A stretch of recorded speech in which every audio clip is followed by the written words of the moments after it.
It says we're live. But I'm not wearing underwear today. No, I'm not wearing underwear today. Not that you probably give a care much about my underwear, but still, nonetheless. Okay, we're live. Okay.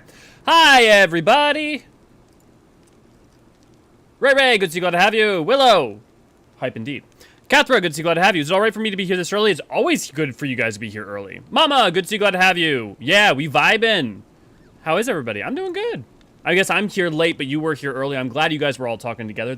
It's always lovely to see come in and have the chat already full. Good. I'm glad you all doing good. Tethys, good to see you. Glad to have you. Well, Jolly, good to see you. Glad to have you. Started a brand new character yesterday. Played around 7 hours. Got to level 19. I did Sistasha, made it through. I was so happy. Level 22 now.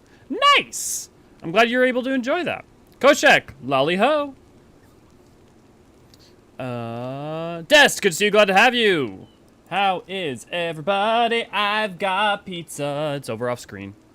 We'll see how much of it I actually get to eat as it arrived shortly before we got here. I think I've had an easy job to play, or it's a lot easier for me, Arcanist. You know what I'll say, Cathra? Summoner is, in my opinion, at max level, probably the easiest job to play right now, in my opinion. In terms of like playing it correctly and stuff, because Arcanist, if Arcanist clicks for you, I think Summoner will probably click for you, and Summoner is a lot of fun. I think some people don't like Summoner right now because it's a bit simple, mostly because I think because of the rework, it gave it a lot of room to grow, but I bet you'll enjoy it.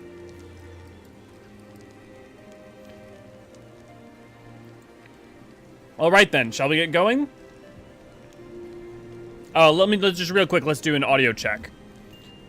How's my audio compared to the game audio? Everything good? Everything good? Yes and yes? Good. It's easy but fun, and being able to move is nice. Yeah, totally agree, Willow. I'm so new to playing the game, simple is best for me. Yeah, then Cathra, I would say of all the DPSs, I mean, it depends on what your mentality is, obviously, right? Like, what makes sense to you. But I do think Summoner actually then, especially if Arcanist works for you, Summoner is you're a great go-to. And the nice part is by leveling that, you'll have a healer leveled in Scholar, because when you level Summoner or Scholar, it levels both of them at the same time. The benefit of that is that if you ever do want to do healing, you've got a healer ready to go. And I guess White Mage is probably the most straightforward healer, but I feel like even though I don't personally love Scholar a lot, I feel like because of Eos and stuff, like its curve can be really good, especially if you're coming off of already knowing Arcanist and Summoner.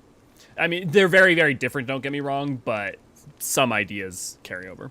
Silver, good to see you, glad to have you. The fact that you level both Scholar and Summoner is also good. Yep. Audio check, 1, 2, 3. If we're good, we'll get going. We're going to do our final Dragoon quest, get our armor, and then we are going to go right on to Heavensward. We'll see how far we get today. Actually, let me pull up the MSQ real quick, because I want to see how far away we are from Aether Chemical.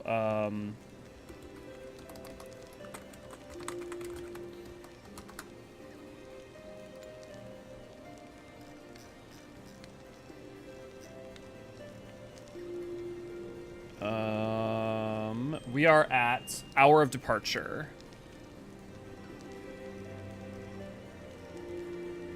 Which means there's a non-zero chance we finish today.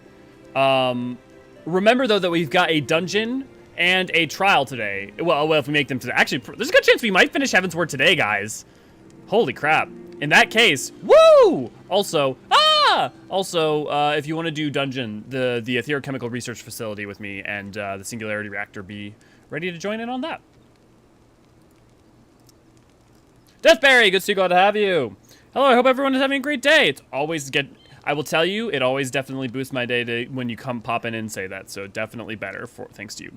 Listening along to the stream while I work at cleaning up a mess at work. Nice! Well, less nice that there's a mess, but I'm glad I hope this is entertaining. And a movie's worth of cutscenes. That's true.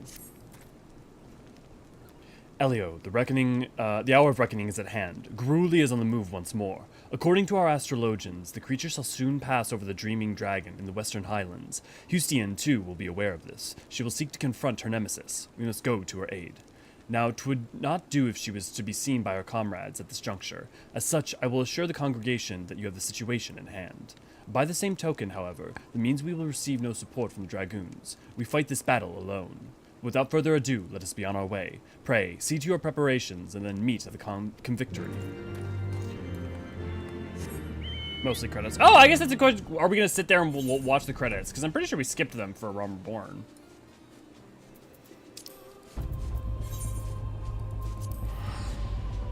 Lore, good to see you. Glad to have you. Yo, Jubilant, you in chat? I was gonna say, have you gotten any further on the Dark Knight quests? Because I know that. So, for those of you who aren't aware, we have an FC over on Crystal Curl. If you'd like to join our FC, we have a great time, and there is also idle banter that goes on even during swim. So, for instance, during stream. So right now, Willow is in the chat. Willow ran out of her morning coffee, and so now she feels hungover, and it's just. Oh, Willow. Yep, and no, I have not done more dark. Okay. Have you finished up to 50? Like, where are you at? DD, good to see you. Glad to have you.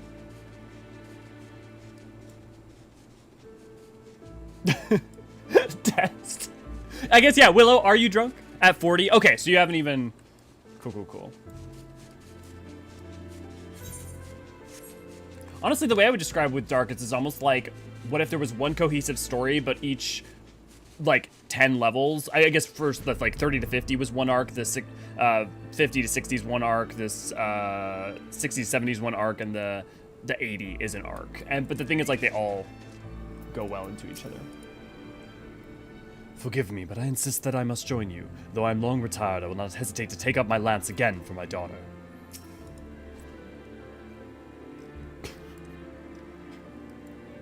I have spoken with the people here, befitting people here. A woman fitting Eorzean's description has been sighted nearby. She was headed north. They say a lance in her hand and a trail of dead heretics in her wake.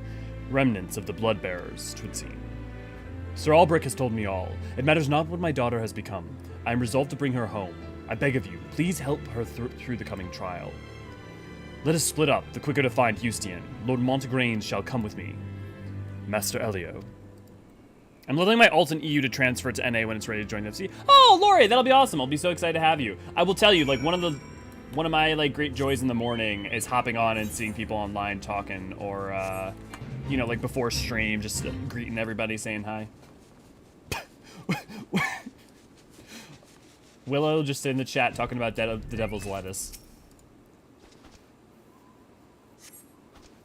A fierce battle took place here recently. A solitary set of footsteps leads to the north. Willow, I don't know if you're just afraid to put what you're putting in chat in stream, but it's kind of funny. Especially because I know your age. You say the sort of things I expect out of a 24-year-old. I played early today, this morning from 9 a.m. to 1:30 today. I am playing on Diablos and crashed 3 times while I was playing. Yeah, that wasn't you, that was the servers. I tried to log back on after each crash, there were 670 people. Yeah, there was some Crystal emergency maintenance things. Yeah, that happened to me on Zalera and Crystal as well. A fierce battle took place here recently. A solitary set of footsteps leads to the west.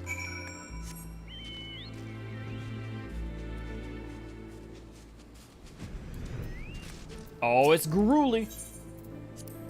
Oh shit, here we go again.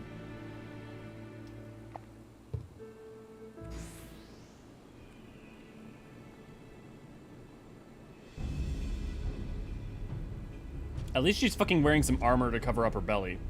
So you have come. Behold then, the malign force of my torment, Garuli. It gives me heart to know that the Azure Dragoon stands with me against my nemesis. The cravings grow stronger by the day, but I shall not succumb to it. Nay, I shall be no dragon's thrall. I failed in my duty before. I shan't fail again. Today I shall claim Guruli's head.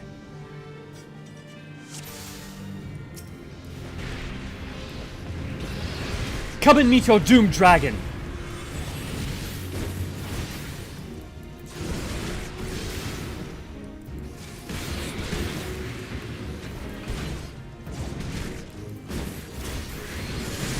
Dude, I'm excited to play 70 Monk and kind of like actually relearn Monk, because I haven't sat down with Monk since the rework really, or at least haven't like really learned its rotation.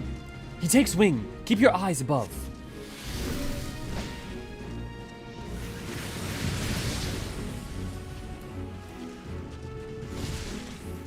Too slow.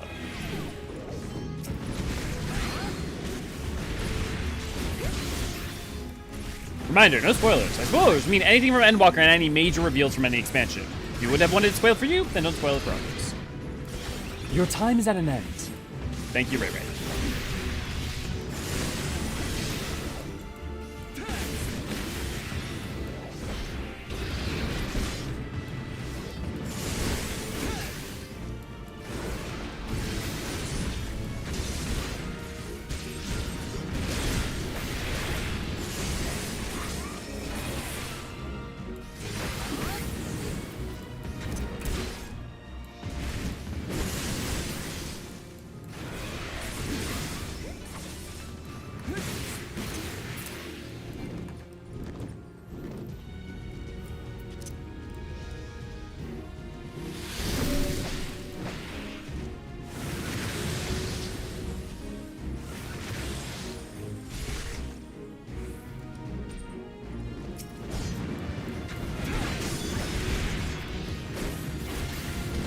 I love its blue.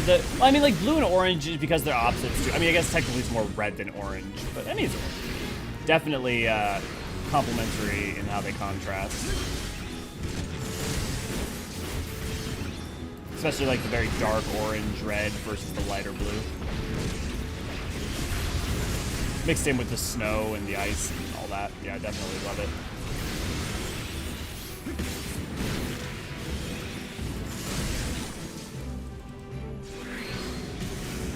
All the times to get frozen.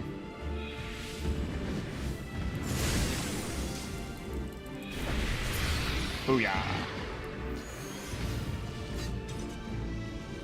At last, my duty is fulfilled.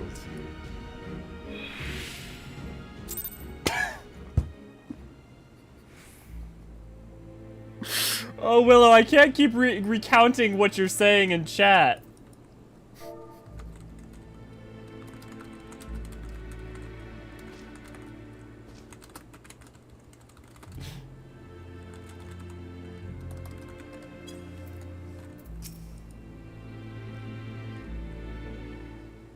Elio, I'm glad I at least make you up. Okay, yeah, you are in stream.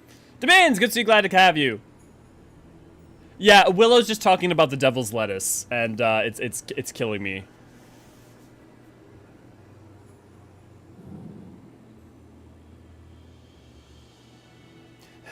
I did it. I resisted the dragon within and fulfilled my duty. I could not have done it without you, Elio. Verily, you are the paragon towards which I aspire. If I am to be like you, I must learn to harness greater power without being consumed by it. With the battle won, I have new purpose. I shall conquer the lure of the dragon's blood and purge every last drop of it from the land. Eorzean, thank the Fury, you are safe. Father, why are you here? I have come to bring you home. Your mother and I cannot bear to lose you again. Would that I could return, Father, but I cannot. I have partaken of dragon blood, and turned. In the eyes of the Inquisition, I am no better than a heretic. I cannot allow you to be associated with me. You needn't worry. This shall remain the secret between the four of us. No, the risk is too great. Even now, it is all I can do to suppress my thirst for dragon blood. Since the day I said my vows, I strove to become the Azure Dragoon. Failing that, I strove to be as near to it as I could. Finally, I have the power I longed for, but it renders me an enemy to my own kind. Accursed dragon, how many of ours have you claimed with your foul blood?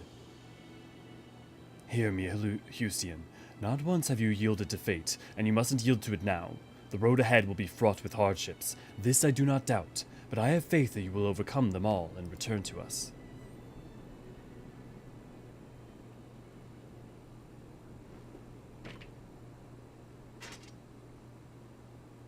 Thank you, Father. Your faith in me lends me strength. However long it takes, I shall conquer the lure of dragon's blood to stand before you once more. Till then, till that day, I shall roam the land and smite our foes with their own power. This I swear upon my forefather's lance.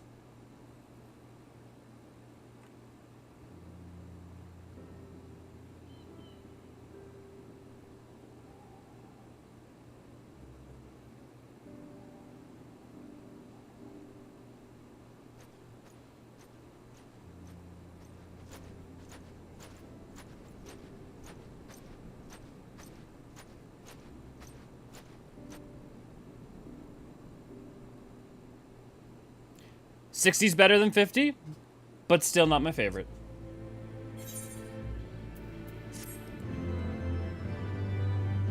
Definitely got a lot of good flavor and appropriate for, I mean, it kind of has to be for Ishgard, right? Like, if there was going to be a time for have a Dragoon story that was right for it.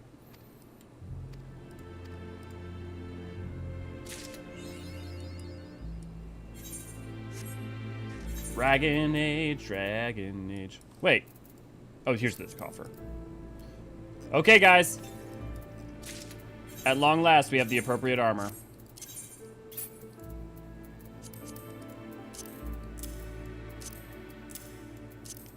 Well, technically, it's not my bis. It's fine. Okay, do we go helmet with visor up? Do we go no visor down, or do we just use normal? I feel like the problem is it's so wide comparatively. I said I don't want to have the helmet up for cutscenes. I'd like to harness the dragon within too. Demins, you've been here for 5 seconds. God damn it, man. She looks like she had her nose pressed against a country screen door. Yeah, got a little smudgy dirt on it. Sadly, we cannot get my the relic weapon until we finish Heavensward, so we will have to continue to use our gay bulge for now. A man with a job to do it, and I aim to do it.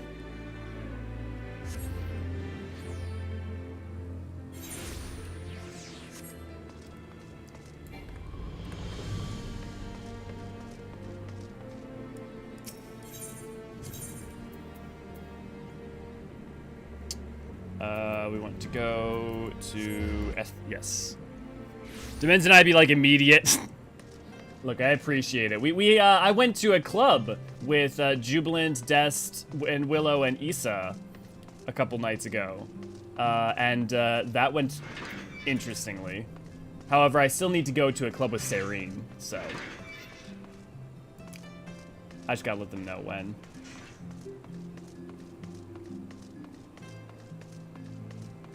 I sat in a corner and read a book.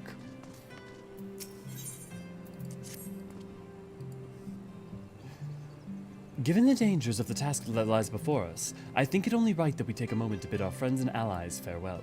Alas, Cid requires my assistance with Master Matoya's rather singular writings. Might I entrust the task of visiting those who will remain behind to you?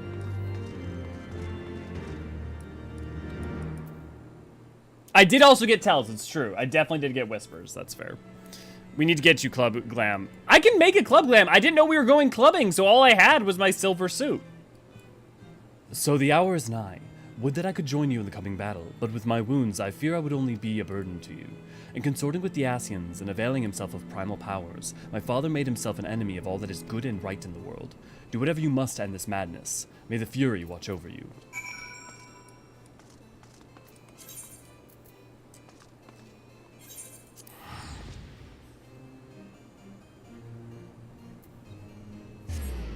Be half naked like my character. Yeah, I think the last thing I need is people flirting with me in the video game. There's nothing more I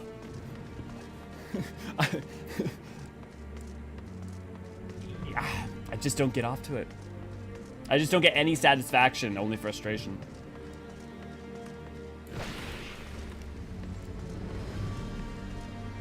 Okay, who we saying I'll buy to? We saying buy to, let me guess, like Lucia, Tataru, and I don't know who that last one probably is. This is it then. Go well, my friend. I shall pray to the Fury for your preservation.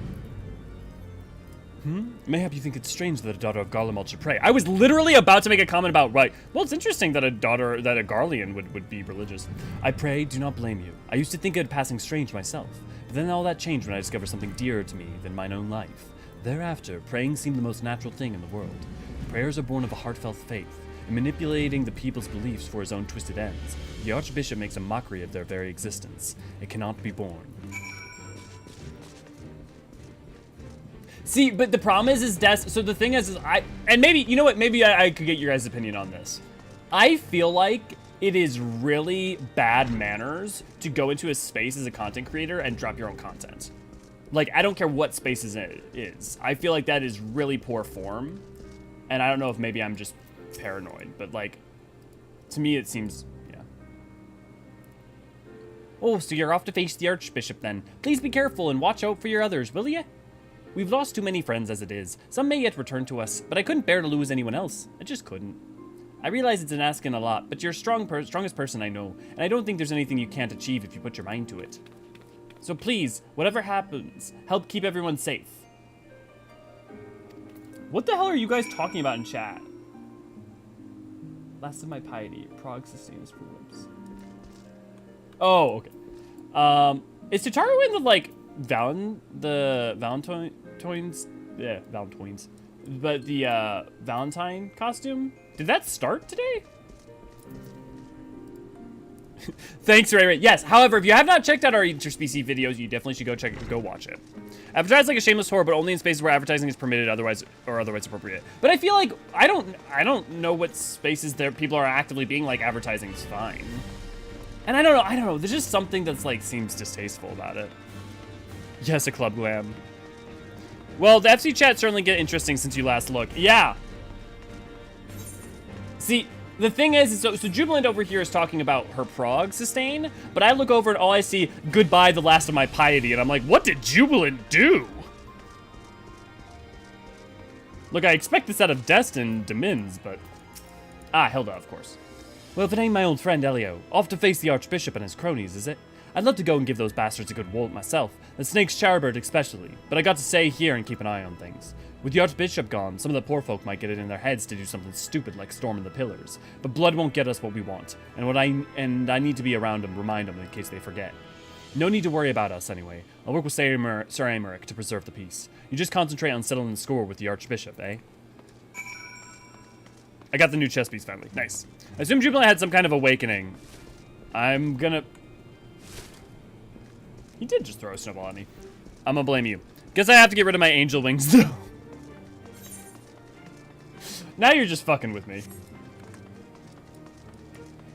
You got your flaming hula hoop? Jubilant heals, right? Or did you do 2 heals for us? Oh, speaking of, we have 1 slot, we had someone drop, so we have a slot open for if anyone wants to join our, T Savage, raiding crew. We go every Saturday, and so far we were re-clearing EXs to get links, and now we are finishing up Barb just to get some weapons, and then we're gonna go do P1 through P4S, and then we will probably at that point think about going into P5 through P8. So if you have an interest in doing Savage content, we could particularly use a DPS. However, also we could particularly use a healer or a DPS. Either role would work. Oh, actually, I went too far. Oh, we have to say goodbye to Lord Four Toms.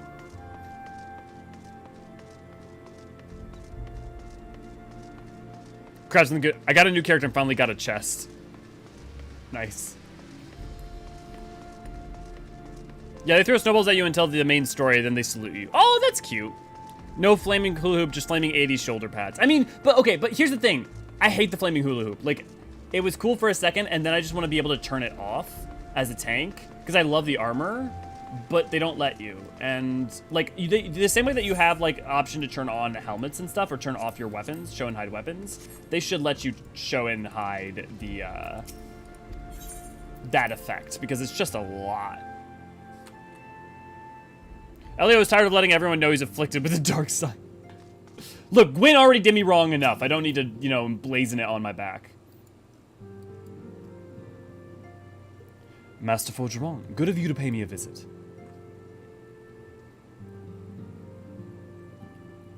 Especially if you don't want to be like an ostentatious Dillard. Like, then, like, you just, like, seem like kind of an...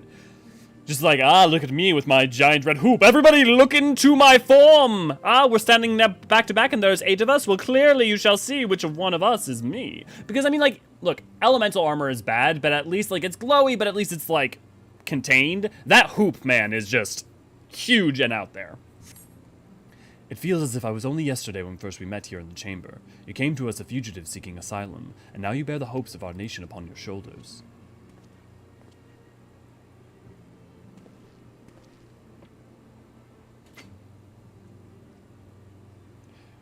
He would not have told you, but when Eorzean begged me to accept you into our household, he described you as a hope incarnate. At the time I assumed he was waxing lyrical, as was his wont, but I have come to see that he simply spoke the truth.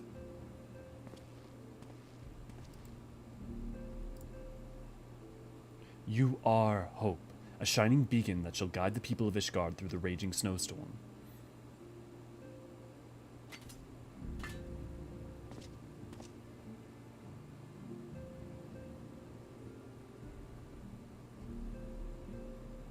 A memento.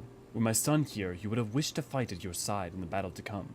Take care, my friend, and return to us.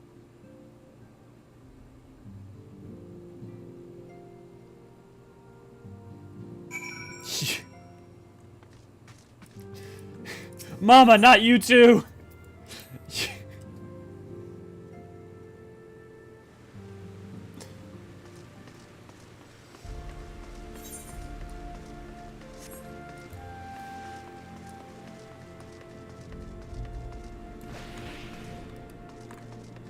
Huge and out there like a dragon.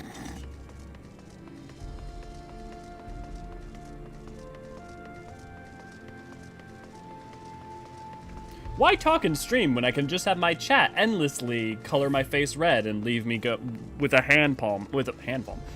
face palming myself?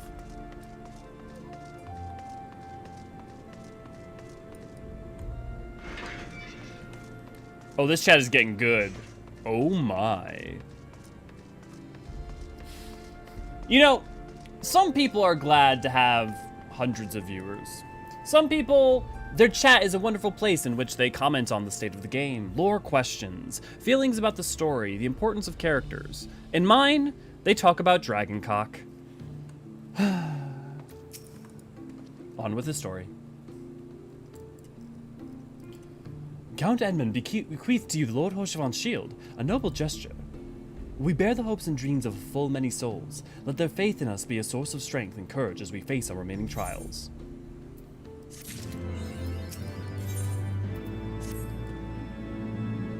Willow, this is what happens when you talk to Des out of sight of chat instead of FC. If you're talking to FC, you miss the wonders that are these conversations.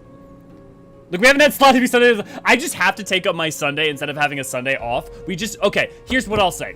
This Sunday, you guys pick. We can play whatever you want to play. You guys want to, let's pick something like, I don't care, a dating sim game, a raunchy simulator. I don't care if it's PG-13. I don't care if it's R-rated. You just pick it, and I will play it, and we will let some of this steam off. Shall we then? Okay.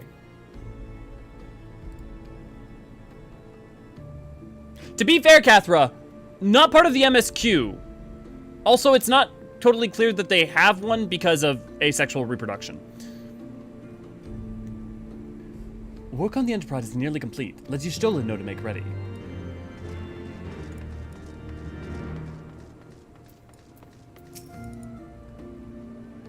Well, you see, we aren't Shiva.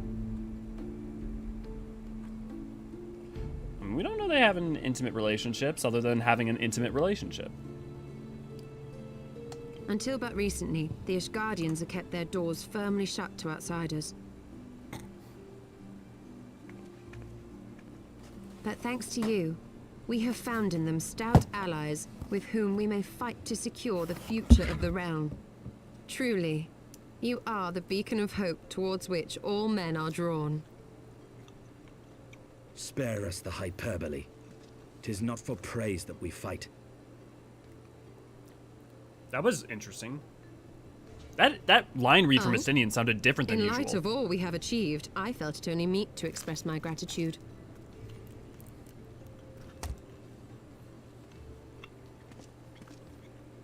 All that we have achieved. Spoken like a true outsider. Until the war is over, we have achieved nothing. The coming battle is a chance to excise the root of this conflict. And by my hand, it shall be done. Then, you may speak of achievement.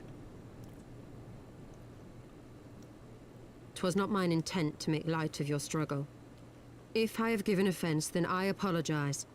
But if I may speak freely, you would do well to be wary of the Eye.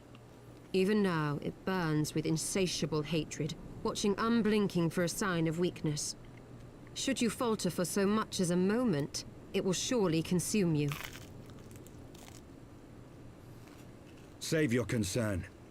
I will consume the Eye ere I let it consume me.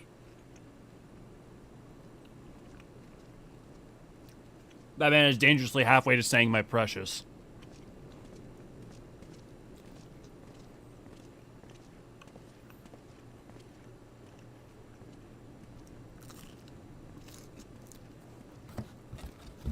"12 be praised. Thou hast not yet set forth. Cross sand and snow have I journeyed, that I might deliver this gift unto thee." White Eorzean. But whence did it come? To mine amazement, it lay hid amongst Moonbreeder's last effects. 'Twas but blind chance or providence that I did hap to spy it. Let no man claim that my late friend e'er erred for lack of foresight. In the place whither thou goest, servants of darkness do lie in wait. Pray, give unto me thy pledge that thou wilt strike them down and avenge our fallen comrade. When did he learn to make White Eorzean? Because he does in the first. It must be sometime between now, obviously, because he didn't know how to make it at this point.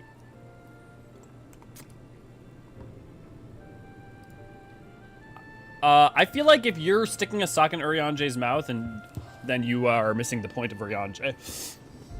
I feel like if you want to enjoy that company, you got to enjoy that company for all it is. That which thinketh a trifle in the heaving, he mourneth as treasure in the day, the losing. A tired platitude, but one which shall haunt me unto my dying day.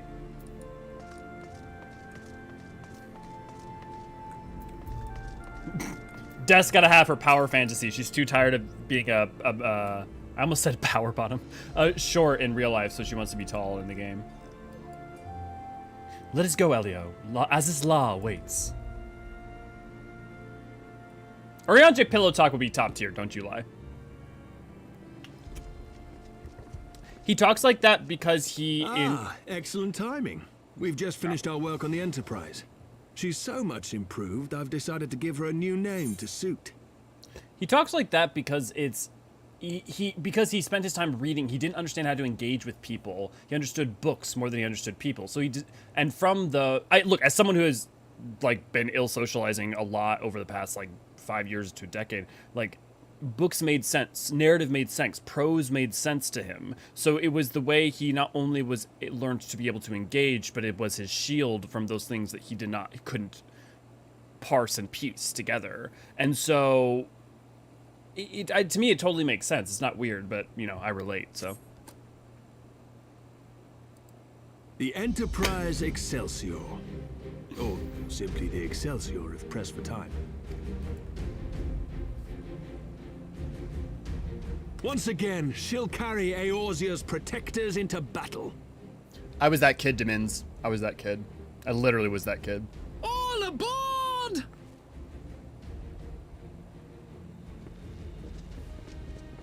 I can do no more than see you off with prayers for your safety and success. Yet know that wheresoever you may go, my son's spirit goes with you. May the Fury grant you strength.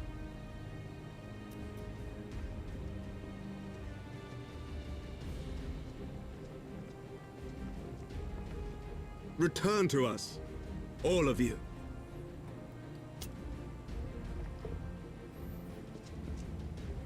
A shield in the darkness. An axe to pierce the veil. A staff that will hold the line. And an antecedent. Enterprise will guide us Excelsior. with their light. Engage.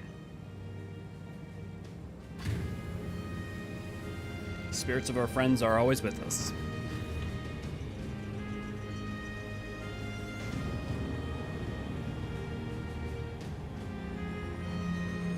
And a foot to kick the Pope in the balls. All feats are ready for that.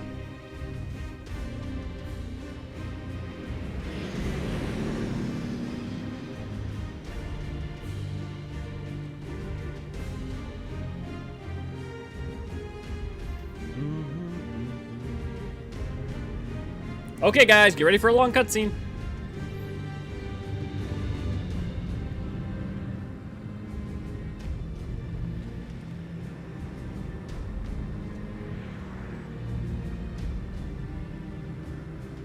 This is it! Get ready!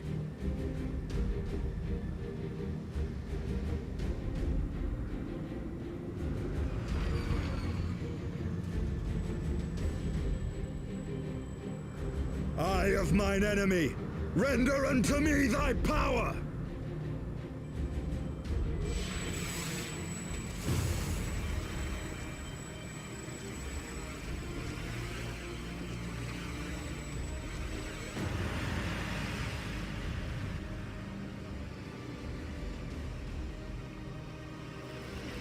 Des, good to see you. Glad to have you.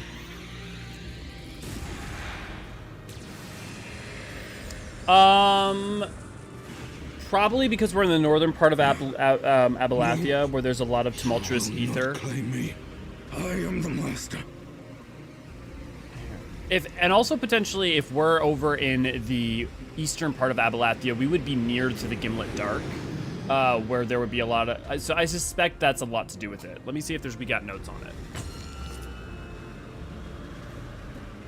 I shouldn't say notes. I don't think I have any notes, but we'll see.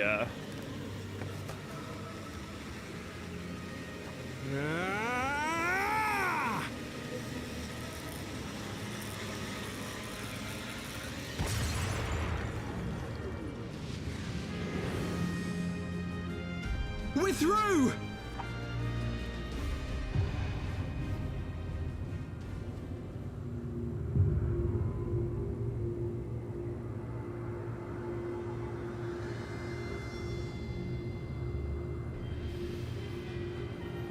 Oh shit!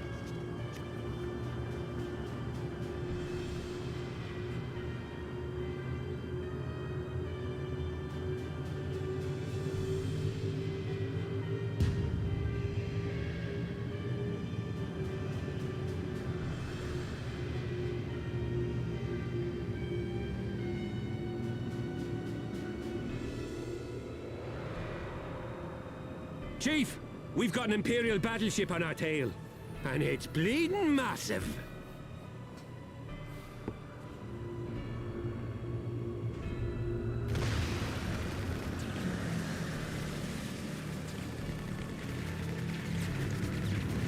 Damn it! The bastards were waiting for us to open the door for them. They literally just fucking took the storyline from Castle in the Sky and said, but what if we did that, though? I'm gonna try to shake them. Hang on to something. For a lot of this.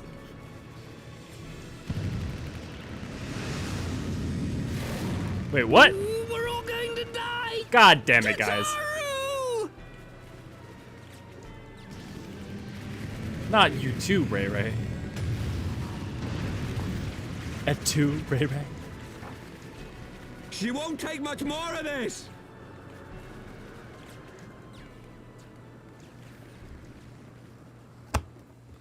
And here she comes to the rescue. The time has come to use Hydaelyn's gift.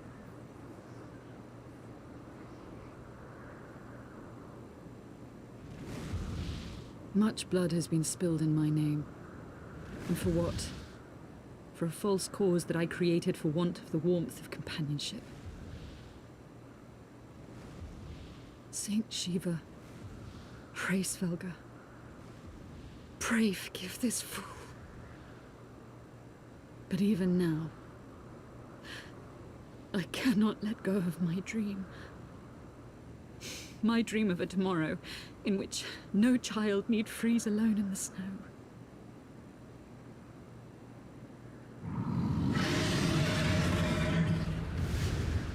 Ultimately, we will see her dream fulfilled.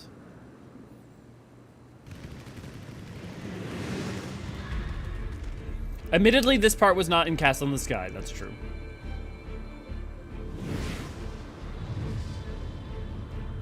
They even use the first part of the orchestral version of Oblivion.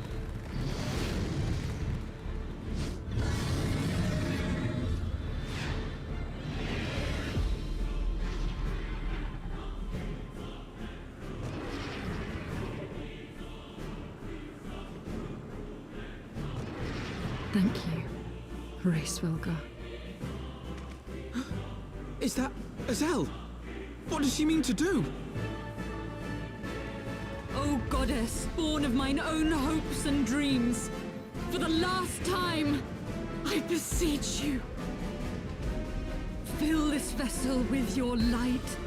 Still the hatred within our hearts, and bless us with eternal grace!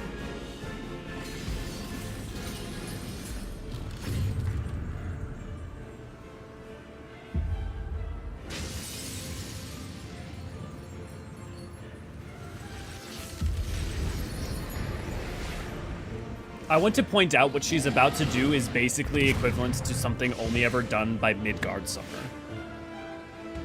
And that's worth remembering.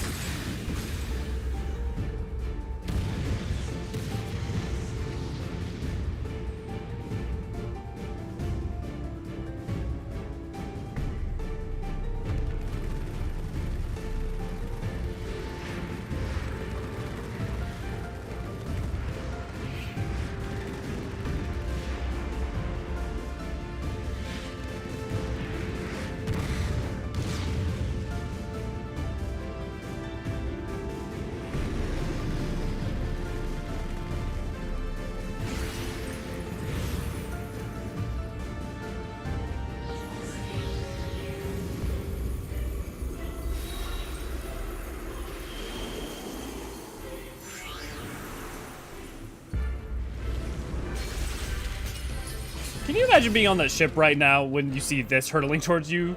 It's like, oh shit, oh shit, oh shit, oh shit, oh shit, oh shit, oh shit, oh shit, oh shit! Oh, fuck!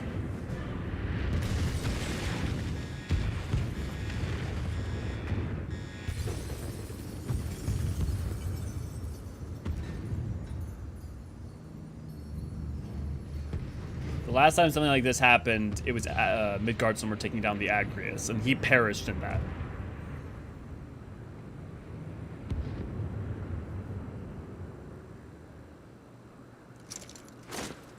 And sadly, so did she.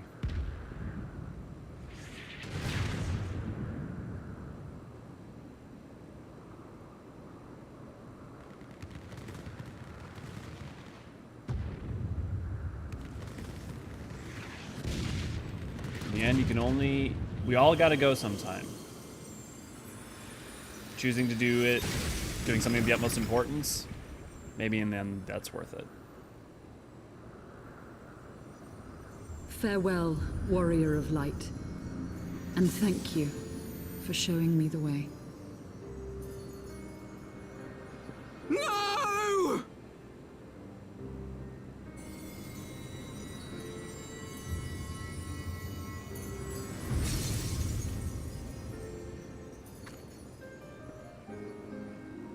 This ether. It was a crystal of light.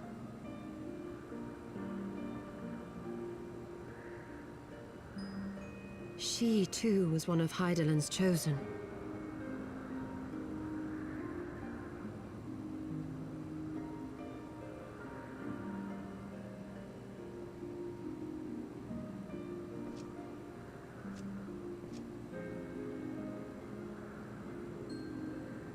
Fare you well, my lady.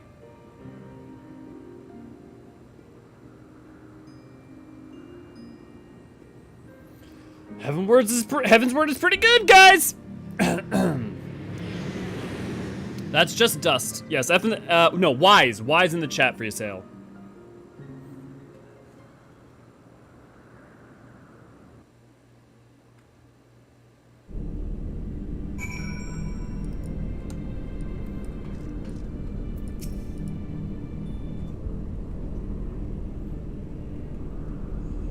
I don't know about you, but I'm glad I'd be back on solid ground, even if it's sad ground is floating in the sky.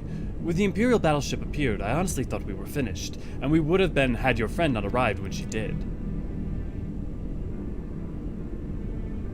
12 grants us mercy. Brief though our time together was, ye sailed with a true friend, a gentle soul who fought for her beliefs. She would have made a fine scion. What is a scion to be but one who fights for our cause? Our hopes sure survive thanks to a sacrifice. Let that be enough. Yet I cannot help but wonder, how came she to know of our presence here? From Hraesvelgr, I would wager. You would have felt the channeling of my eye's power. It would seem that they were able to make peace with one another in the end.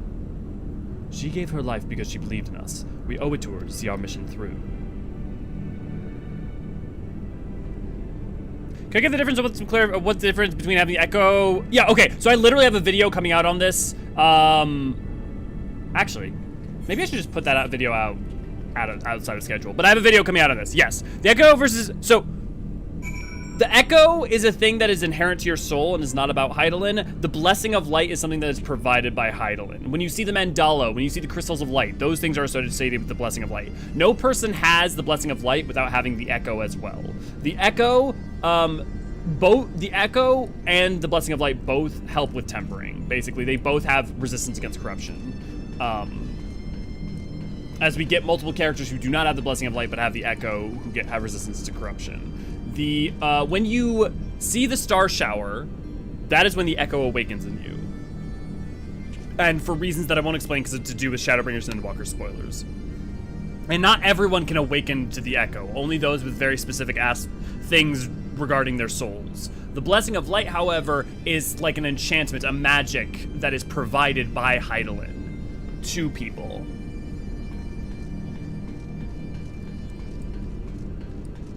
I guess there's an interesting case in which you can find a blessing of light, witness the star shower, but then are provided the... I'd have to look at the order of operations, but basically, as the Warrior of Light, you kind of get both of them at the same time, assuming you're not the Warrior of Light from 1.0. Because you first see the star shower, and basically awaken to the echo when you grab your first crystal, depending on whichever city state you start in. Oh right, these are supposed to be lore playthroughs. Does anyone else have lore questions instead of talking about Dragon Phallus?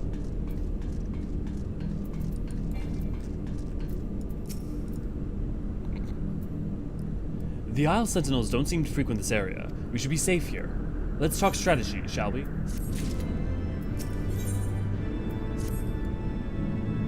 Is it just me? It feels like the echo was retconned later in spoiler territory. No. So, if you look at how it's used later, there's recontextualized aspects of it, but both within how the echo functions within the story. Like, they delineate the difference between the blessing of light and the echo, even onto Midgard's Summer, but in 2.5. And if you read things like this, these things delineate it as well. So it's that delineation has been the actual nature of it is only clarified by Shadowbringers, but it's like a literal point in the MSQ that people do not understand really what the echo is. Like, a big part of Minfilia's organization at first was to understand what the fuck the echo exactly was and how it functioned and what was its purpose. The other thing to remember is that the story also has people who conflate the two because they're unaware of the difference. But there's other things in the game like that, and those aren't so much it's not retconning to change it later. It's more like, no. The game is being very emphatic that characters within the world do not understand the difference. And so some people are saying things in error, not having the full picture. Yeah, it's explained in Heavensward. Why don't Highlanders have eyebrows? Because the Girabonian... I have no idea. Do all Highlanders not have eyebrows? Or is that just an option? And that's just males, right? First of all, in the interest of efficiency, I suggest we make the presence our base camp. We can coordinate our search from the Archbishop from there. I have no objections, but now that we stand upon Azys Law, I'm struck by the vastness of the Isle. We must need to be methodical if we are to find our quarry. Good. Now, unless I'm mistaken, there used to be an airship landing, and a major one at that. From what I know of Allegan design, there should be a terminal nearby that's linked to the Isle's operational heart. If we can find such a terminal, we should be able to learn something of the Archbishop's whereabouts. Let's split up and look for it. Maybe retcon is the wrong word. Recontextualization, but definitely a midichlorians equals the Force moment to me.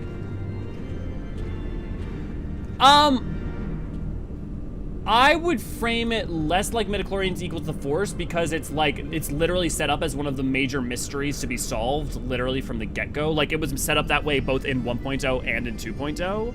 I would liken it more to...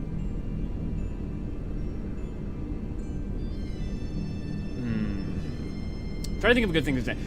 I don't think it's an over an explanation whatsoever, because literally the game, like the MSQ, like, and side quests, like, make it a primary point of understanding and contention that was never meant to be mystical, and that was always going to become more apparent as we learned more and understood more about Hydaelyn, which was always kind of the game plan. They lost their eyebrows in the Autumn War. Yep, that's what we're going with. It was part of their reparations to Gridania. They had to sacrifice their eyebrows. As far as I know, all male Highlanders don't have eyebrows. Interesting. I play a Midlander because I'm a basic bitch, so. The Empire borrowed most of its technology from Allegan relics. If we can find the terminal, I reckon we can operate it. My Thailanders have eyebrows. Your Thailanders? Well, I mean, like, females I'm pretty sure do.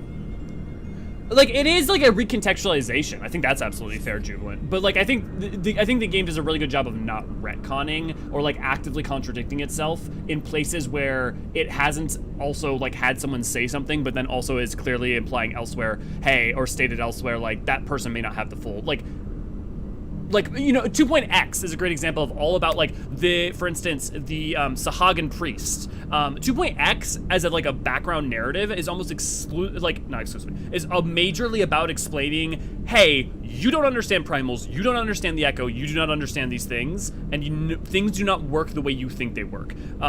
Things like the Sahagan priest challenge our understanding of notions. Things like Shiva challenge our understanding of what exactly primals are. Things like Odin challenge that. Things like how Midgard Summer cancels out the Blessing of Light and how, or at least turns it off, and yet we're still able to not be tempered, you know, shows that there's a delineation between the two. It's like there's a lot of things that, you know. And so I feel like yeah, the Echo was like, what the fuck is this about? I thought I was supposed to be mystical and tied to Hydaelyn that way. And so it was really like I didn't need to know that moment. Oh yeah, no, see, like since A Realm Reborn like came out, for most people that had been a long-standing thing. That had been an implication and a question that had been hinted at and worked towards and is alluded to in EE1, and it's like that was a thing that had been building and building and building and building until Shadowbringers was intentionally the expansion that was, hey, we're going to reveal, we're going into the final steps and we're revealing the fundamental understandings of the hows and whys this world functions, and also the way in which the Echo is not mystical but had always been tied to the way that the Echo would not have made sense as a mystical thing from Hydaelyn, because effectively all the Ascians had it, and the Sahagan priest, and like all these things that existed onto A Realm Reborn were such that you kind of had to explain it from how they had set up the story. I got a new job, so I've been able to attend these. How we doing? Long Branch, good to see you, glad to have you. Doing okay. Sorry I'm late. Professor, no worries. Good to see you, glad to have you. I'm sorry I'm late. Watching Grinding Gear and to give the notification. No worries. Oh, speaking of which, if you're on the Discord, if you're not on the Discord, go join the Discord. And if you are on the Discord, don't forget to sign up for notifications for when videos and stuff go live, because heaven knows it's hard to know when the stuff's going on. And also, Jubilant, all I'm saying, you know, all that stuff I'm saying isn't necessarily me arguing against how you feel, how you felt then, or like how you may continue to feel. I would just say that I do think the game doesn't go mystical. Here's a complete explanation, midichlorians. I do think the game very emphatically, like, paces, giving you more and more crumbs to understand this is not the thing you think it is when you first encounter it. Rip, good to see you, glad to have you. Well, that sounded really interesting. Shame I turned up without hearing the question. Basically, what's the difference between the Blessing of Light and the Echo? And I have a video coming out on this. Well, I finished the script and I've recorded it. I just need to put the footage together. So I don't know. I know To the Edge I think I want to come out next week. So maybe I'll just put that video out as willy-nilly or something. Well, we'll see. It depends on how much time I have. But I definitely want that video to go out because I also think it'll do numbers. Sad truth. Also, well, never mind. I dare say the landing could accommodate even a Ragnarok-class vessel. Remarkable. Ragnarok-class vessels would be things like the internment hulks, so the binding coils themselves, or if you played Endwalker, the Ragnarok-class vessel could be, you know, kind of like a Ragnarok vessel.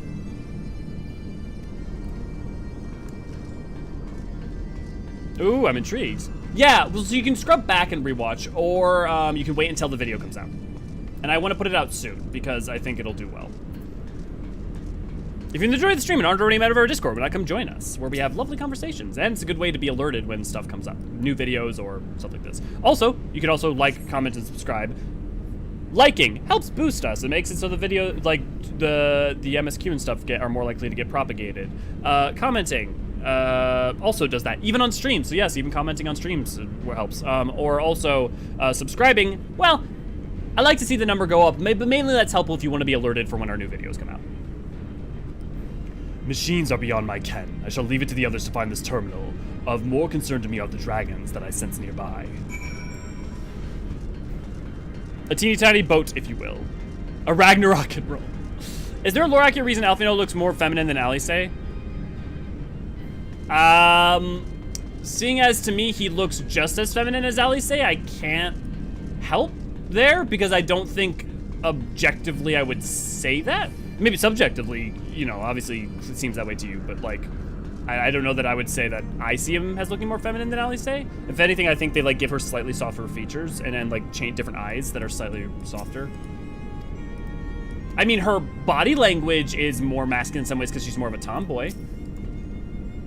Yourself and Stout Helmer are my go-to 415 lore. Oh, awesome. Thanks, Rip. Much appreciated.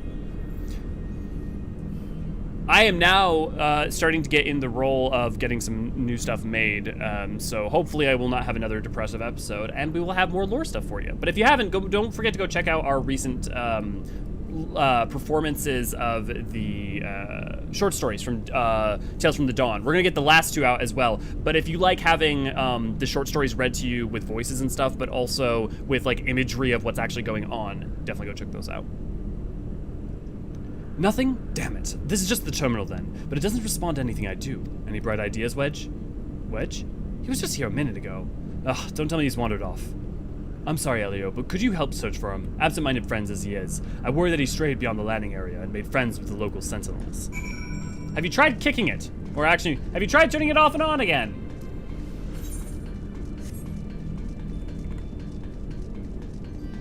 Appease the algorithm by sacrificing a like comment to eternally hungering unknowable eldritch god. It's true. I just need to put out some stuff that's more viewer friendly. Like, cause you know, like the races video, right? Like that did really well, partly because of like the subject matter. I mean, a lot because of the subject matter. So, putting out less, like just Tales stuff or recaps and stuff only do so well. Alphinaud is a material girl. I'm conflicted. I think it's because they're young. I mean, yeah, they're definitely both young. Like, don't get me wrong, Alphinaud has softer, more feminine features. I just wouldn't know. I would personally say I see them as more feminine than Alisaie. I love it when you read them out. I listen to the ends and I like more, please. Dee, thank you. That is okay. It's also helpful to know, especially with videos that do like fewer numbers, if people like them, because then I don't feel bad about spending the time on it. It's like, well, I know like at least some people are enjoying it. Ow. Wedge, are you all right? I'm fine, Chief. I just tripped, that's all. Fool of a Lalafell. First we get a quest with Peregrine, and now we're getting a Fool of a Lalafell. Fool of a Lalafell, what were you thinking coming here on your own? Death by overwork is one thing, but death by stupidity is quite another. I'm sorry, Chief, but I think I found something. What's this? The wreck of a sentinel? This is no wreck, Chief. She's still operational. Oh, wow, I guess kicking it did work. See?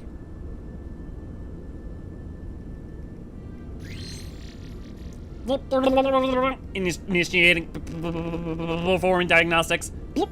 Diagnostics complete. To proceed, please agree to terms of conditions and use. Yes. Thank you. To register as user, please state your name. I'm Wedge, and this here's Elio. User registration complete. Welcome to Azizla, Master Wedge, and Master Elio. I am guidance node GLI. Actually, that's probably G51, because they use Roman numerals for their naming schema, so it's definitely G51.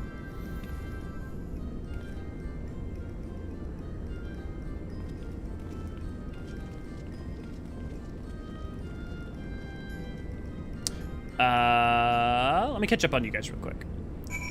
I watched his job symbol videos and became mesmerized by his player model. Thanks, Long Branch. I love it when you read them out. We're missing a potato. I repeat, we're missing it. We have a missing potato. Also, the second part of my question was, the Ysayle the only one ever mentioned as being another Hydaelyn chosen? I can think of any, but I'm missing things. Hydaelyn's chosen. Well, ignoring 5.3 because 5.3 gets weird. Yes, there are others, and we are going to meet some of them in 3.x, if you know who I mean, Jubilant. Beyond that, Arnval has the Echo. However, whether or not he awoke to the Echo because of Hydaelyn is less clear. So, like, the thing is, it's not as clear, for instance, when some characters we know have the Echo, but we don't know whether they have the Blessing of Light. Then you have other characters who have, for instance, Fordola, where they have the Resonant, which is an artificial Echo, but they do not have the Blessing of Light, right? So that's another example of how, like, those two things are delineated. Once a mom and it never ends. Will you do more videos like Kugane Dejima one? Lore, I would love to. They just don't do as well. But no, I would love to do ones like real world history stuff like that. I think now that I'm getting into a good vibe, and I'm actually I have some extra hands working on like audio editing and stuff, thanks to Jubilant and thanks to Ray as well as every so often helpful like notes or reviewing stuff with Tethys. Now that I have a couple extra hands on board, I'm able to get my shit together. So I think I'll be able to have a lot more fun and do a lot more fun ones like that. But though I do need to come up with them. Most of the ones I have are in universe lore focused. Now I have Madonna video, but with Alfie in my head. Memphilia claimed it, right? Claimed what? To have the Echo? Because she does, yeah. And yes, she claimed to have the Blessing of Light, I believe. Alfie knows spending millions of Scion's Gills material checks out. Material girl checks out. Percussive maintenance. Little man just fronds the floating talking orb. Best way to fix text, just hit it. The writer's ability to sneak in references is over 9,000. I love the ones that reference King Killer Chronicles. Dude, they have one that reference Quoth? Where? I totally missed that one. I play your video when I'm driving, easy listening. Oh, that's awesome, Ripple. Nick, this week's video may be an end talker, so hopefully that'll be helpful. Longer content, the better. Can't tell you how many times I've learned about the fall of Nim and Mach. Awesome, Rip. I'm so glad that that's helpful and that you enjoy those. As someone who listens to a lot of podcasts and stuff, that's really great to hear. Kryle says she has the blessing at some point, doesn't? Yes, Kryle does have the blessing of light. However, she says she has the Echo. She has the blessing of light. But the important thing to understand about Kryle saying that is that this is also before Kryle and Alfino and everyone in that group fully understands the delineation between the two. However, I would suspect that she almost certainly does based on future events. So as an individual, I think she also too does have the blessing of light, but we don't know in that moment to what level she fully comprehends the divide between the two. I just had the Echo, which is why the difference between the two would be important. Yeah. The Slow Regard of Stolen Things is an achievement. Oh, that's great. And for those who are unaware, the Slow Regard of Silent Things is a novella by Patrick Rothfuss. And one day we will get the Doors of Stone. This is quite what I had in mind. Might just serve. I haven't read those books in like 5 years or more. I should definitely reread them. Wedge, bring the node this way, would you? There's something I'd like to try. There was recently some good news. So like the publication date seems to actually be locked in for it. So we've got hope.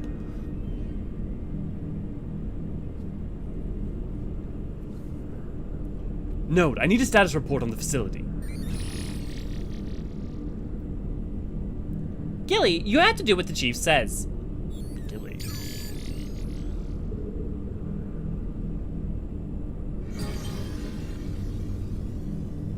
So, yeah, for those of you who are asking for specific types of videos, that's also good to know, because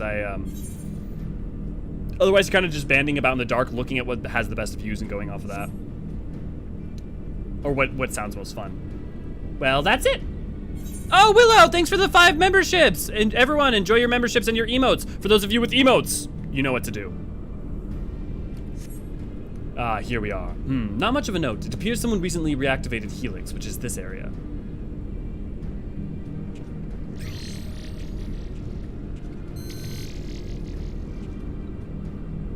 I also love always seeing the people reactivated, you say. Love seeing the people who are like lurking, who get the memberships too, because it's nice to see their faces for the first time too. By the Archbishop, I'd wager I dare say he woke the place up when he used the Vanu's key. Are there any other people in this vicinity? If so, where?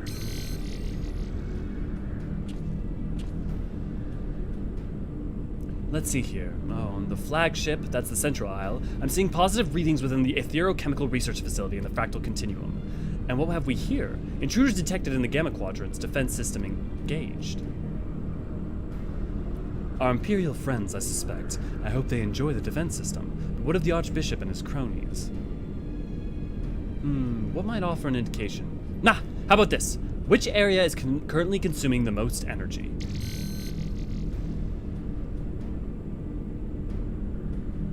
Somewhere called Triad Controlled, inside the research facility.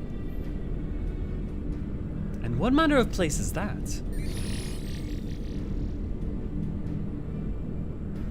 It is, and I quote, a regulation facility for the Warring Triad, test subjects. And that's all it says. The rest of the information is only accessible to users with counselor privileges.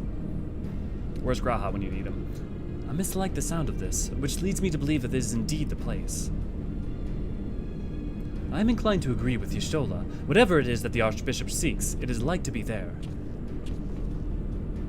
That settles it then. Let's find a way to cross over to the flagship.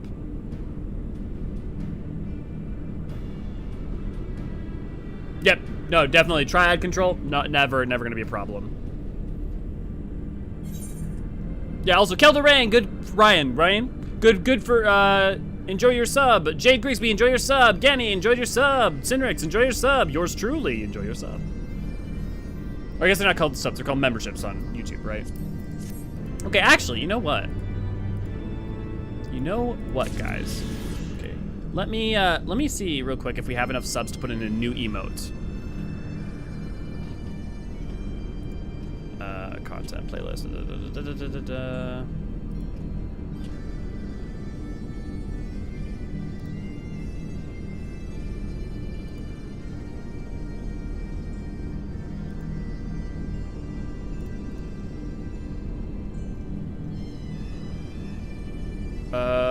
Nope. As game members, you can upload share 13 emojis. Nope, need 20 more members in order to get another emo. No worries.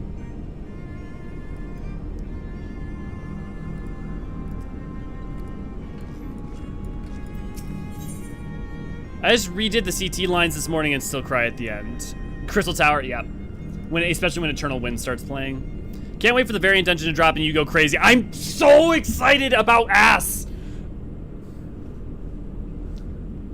I know sometimes things come out of my mouth that seem like they're planned and or like, haha, obviously. No, that just came out unbidden. I'm gonna be honest with you here. That said, I am excited about ass. I'll let you guess which one. Also, we're definitely gonna be doing streams of that. We're definitely gonna be doing a Savage stream, probably of, we're gonna do Ass Savage with the mods and archons from our Eorzean archives, potentially. I'd also love to run it with some of you guys, because I definitely gonna want to run it a whole bunch.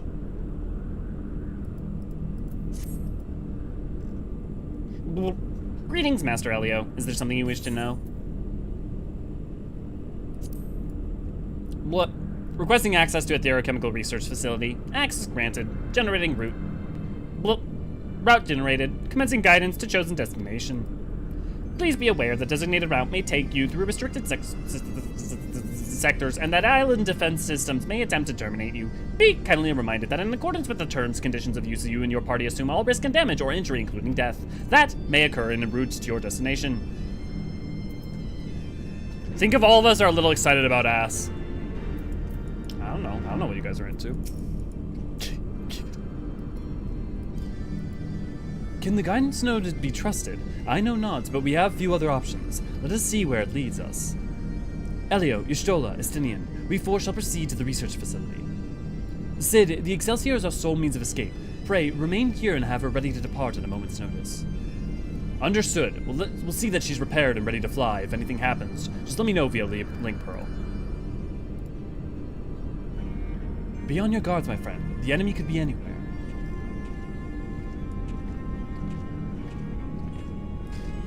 Don't make the joke, don't make the joke. Demins, I know. That's why you're so into Vidofnir. Moving on.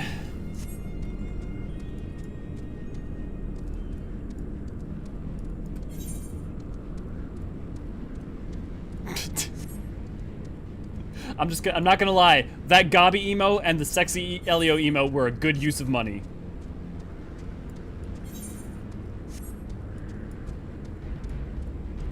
Well, I should message Issa and ask him to put a call out on the Twitters for artists.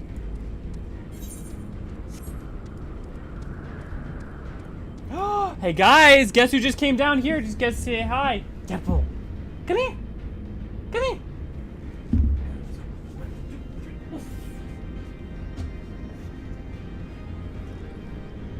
No, you can't have the pizza.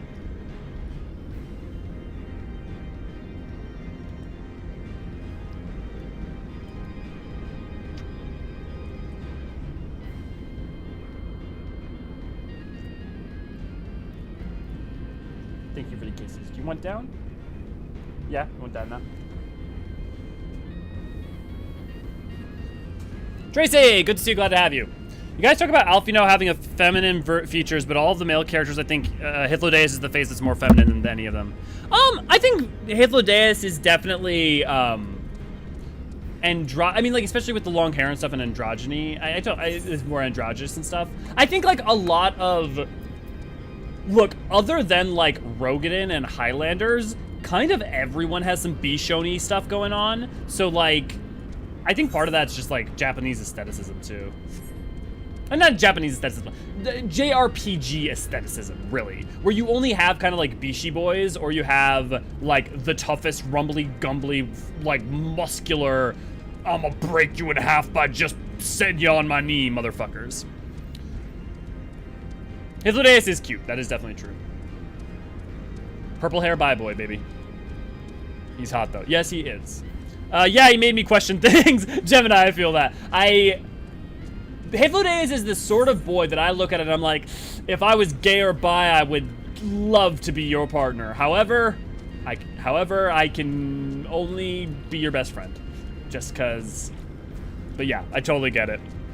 I want to see a buff ancient now. And we don't really see any. They all have the same similar body type. I mean, there's only a couple exemptions. You only have a couple bespoke models like Themis. You currently are within the Alpha Quadrant. First, you must use the nearby matter conduit to travel to the Beta Quadrant. Please wait a moment while I activate. I think he's beautiful, but he does have very soft features. Oh yeah, he's very beautiful. I mean, he's not even not handsome, right? But he definitely is. A gender-bent Hythlodaeus does not look that much different than Hythlodaeus, right? I feel like that's an easy way to put it.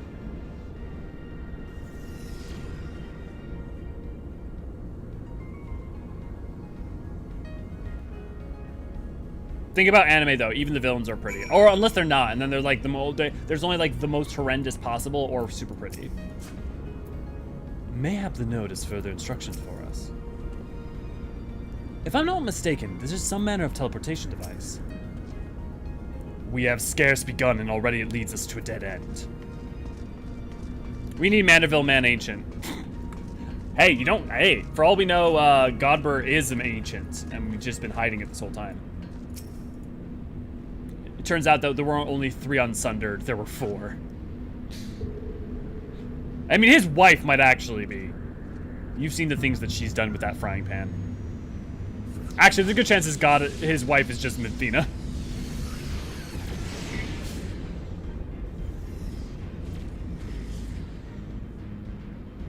Think about anime though. No, we're at that.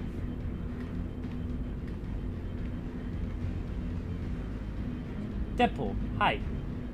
Hi. Can I help you? Do I have a treat in my pocket for you?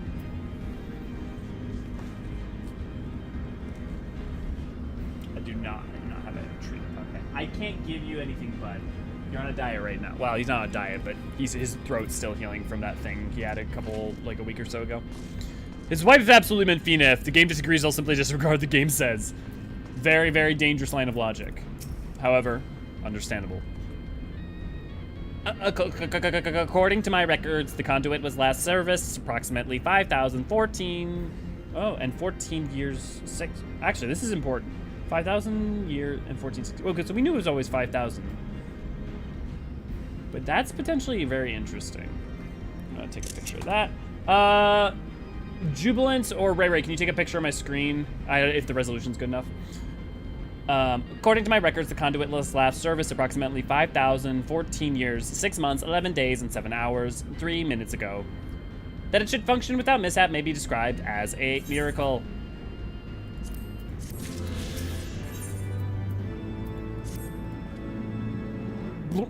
Resuming guidance to a theochemical research facility. Please follow me.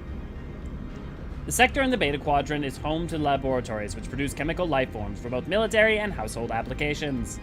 Our facility has been awarded the 3-star certification for compliance with ASO 3001. The good behavior of the creatures born here is guaranteed.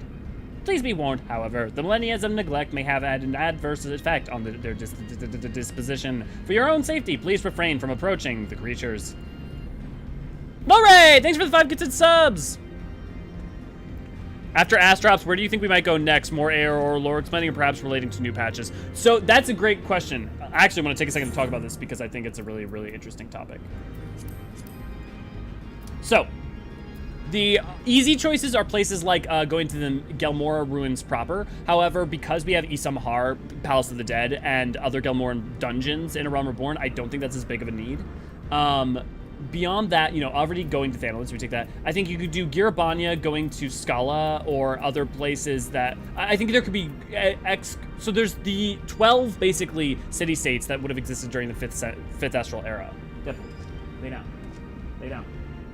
Lay down. Lay down. That existed during the 5th Astral Era. Of those, we know about Amdapor, Scala... Well, barely know about Scala, but Scala, Mach, Nim... I think that's it. I feel like I'm missing one. But regardless, the important thing there is that there's ruins that we don't know about that could definitely be checked into. Beyond that, we could definitely go to Ogomoro. Like go to the, so remember that Vilbrand is this whole island, but Lenosia is only the southern half. So most of this up here has not been explored. So we could definitely go there. That count for Eorzean, I think those are the most likely places. So it's there, northern half of Vilbrand, Far Reach, I definitely could imagine we could go to. I could imagine that they turn Eorzean into that, though I hope that the Eorzean is an actual place we go to. Beyond that, there's so much about Ilsebard that we could do. However, I think they'll wait till the cloud cover's removed, and I think that they're going to do that probably in 7.0. At this point, especially if they intend to do anything in Corvos or any other outlying regions, they're kind of running out of ways to excuse it. When we go here, you could definitely imagine that we go to places like the Arras up here, the Dvalin Grath, the Knowing Sea, all the stuff in here we could go to. And definitely would potentially make sense, especially places like the Dvalin Grath and the Unpromised, I think is what it's called, this island here, because of the relics and ancient stuff that's supposed to be there. You can imagine places in and around Volnane or Nagsha, because we haven't been there yet, and I don't know that there's a reason to justify us going there, you know, for story hyper specifically. Thavnair, a whole northern half of the island with Vanaspati as a dungeon, but there's still lots of things that we could still potentially explore there. We already did explore Uznair, obviously, through the maps. I mean, there's places like Cape Meat, Whirlit, and, you know, Whirlit in there and stuff like that. There's lots. Ilsebar is just like an endless wellspring. You can imagine the South Sea Isles, depending on where they are, especially as a preempt to set up to going to Mericidia. However, I would think that after going into Sildi / really Sildi stuff, you would likely not see Lalafells again because of how Lala-centric that is. So yeah, my biggest guess if it's Eorzea would be Northern Vilbrand or Far Reach. That's for sure. I think those are the safest guess. I think there's plenty of others it could be, but I think those are the safe ones. Uncloud Ilsebar. I mean, here's the thing. I don't know why people are up in arms about it. It's yeah, they're going to. The reason they haven't, I promise you, is just because they don't fully know. If they, for instance, defined the perimeters of what nations there are underneath those clouds and exactly where their barriers, their lines are, it then prevents them from doing anything new or interesting. And because we're not doing anything right now, there's no reason we need to know. Don't get me wrong, I want to fucking know, but we can just chill out and wait, and we'll get it. We'll get it, and we'll be much better for having waited a little bit. Why does the in-game map hide Dalmasca, but the map outside games do not? So it does for me because I haven't reached that point in the story yet. So once you, I don't know if it's when you get to Stormblood or when you do Evil East or whatever, that's when this gets unclouded. But it's because this was clouded up until, I don't know what patch it got unclouded, but I assume it was whenever Return to Evil East began. Well, no, maybe it wasn't. No, I think it was much later, actually, because I remember the Evil Eastian map gets shown in Return to Evil East, but I don't think it actually got unclouded for the first time until, like, maybe as late as 5.0. But yeah, so you, with Ilsabar, we'll get it. And then, like, because imagine right now, there's a world in which we know about, what? We've got Landis, Nalmask, Corvos, Wurlit, and Baja, right? And so that's like 5 places. So are those the only 5 places under this cloud cover? We don't know. But if they wanted to do more things, it'd be really interesting. But also you have to remember there's a central Ilsabardian mountain range through here. So you have issues where, like, okay, is Wurlit like all of this, and then Corvos is all of this, and then Baja is here? Well, that would be kind of weird because the anchorite of Corvos is here. So Corvos has to be here, but then Baja is also here. But if Corvos, this huge important place, is here, Baja is here, and Wurlit's here, there's a whole thing in here that needs to be accounted for. Like, what is this? Is it Deadlands? Is it Marshlands? Is it a major civilization? Is it... Well, we don't know. Is Landis up here? One thing we do know about Nalmask is it's the closest place to Garlemald, south of Garlemald, because that was the first to fall. But we don't know if Nalmask is here with the Central Ilsabardi mountain range here, or if it's, like, the closest place, but it's all the way down here or over here. And they may know that for their lore Bibles. They may have set that up, but the longer they let themselves, like, wait to answer it until they have to answer it, it gives them room to do it right, and do it better. And not even just do it right, to do it better, ultimately. Whereas if they predefine it, you end up with smaller, much more restrictive options. But look, I tend to come to the defense of devs when I don't think something is, like, killing me. Like, don't get me wrong, I fucking want to know what is under that cloud cover, and I'm a little... I'm very surprised it wasn't 6.0 when, you know, the fact that we can go to Garlemald and that, yes, technically Garlemald's uncovered, but, like, the rest isn't. Perhaps one of the places mentioned by Emmett could be one of them. Yeah, well, the thing about the places mentioned by Emmett is like, that's the thing, is that you got the Blind Frost thing I was talking about with the Aras, right? So, like, the Blind Frost is up here and the Aras is down here. So absolutely you could imagine that it would make sense to do one of those. And it would also make sense that they mentioned that there because they either want to do it as a dungeon or a variant dungeon. So I definitely think there's a good chance you're right there. Also, if you ever wondered where the Chimeras came from in Eorzea, they actually came from Azys Law. Some of them managed to get off of Azys Law, and that's why they're, like, rare but mighty powerful creatures that are upon the star. Also, we're rapidly closing into the end of 3.0, which is, and I thought it was going to be a 2-day affair, and it's definitely only going to be a 1-day affair with plenty of stream left. So that's also why I'm taking a second to answer questions. Okay, now I'm confused. Is the clouds over the map or a fog of war? Well, fog of war is just an unawareness because of war. So, like, the answer is kind of yes to both. Well, no. So, like, if you mean, are there literally clouds here? I mean, there's clouds here. There's huge cloud cover in Abalathia Spine. These clouds are, I think what you're getting at, fog of war, in that, remember, right now, all of this region is controlled by Garlemald. Like, the Gimlet Dark, like, remember that Girabanya was hardcore controlled by Garlemald, and you had Wurlit controlled by Garlemald, you had Baja controlled by Garlemald, and you had Dalmasca Superior and Inferior controlled by Garlemald. So you had all these places were blocked out and had not been charted in recent memory, and especially would not have been charted within the last, like, 80 years, and most major map taking most major cartography endeavors have only happened, really, for the 6th Astral Era at least, within those past 80 years. Yeah, not right now. Not in a don't need a party yet.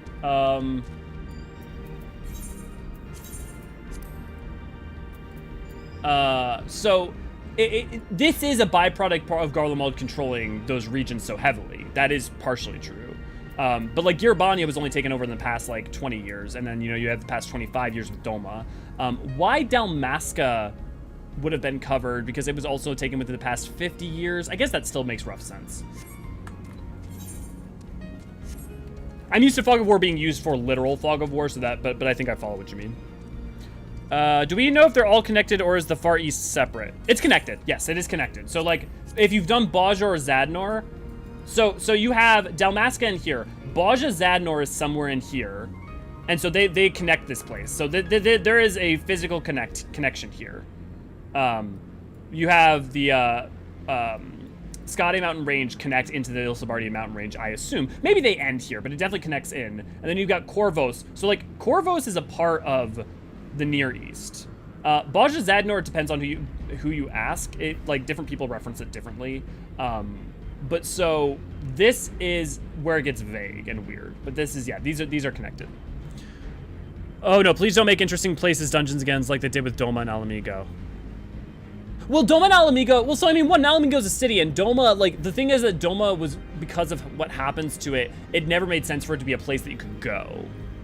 I hate chimeras. I sigh whenever I have to fight them. Didn't mean to invite you, was trying to inspect you. Yeah, no worries, Professor.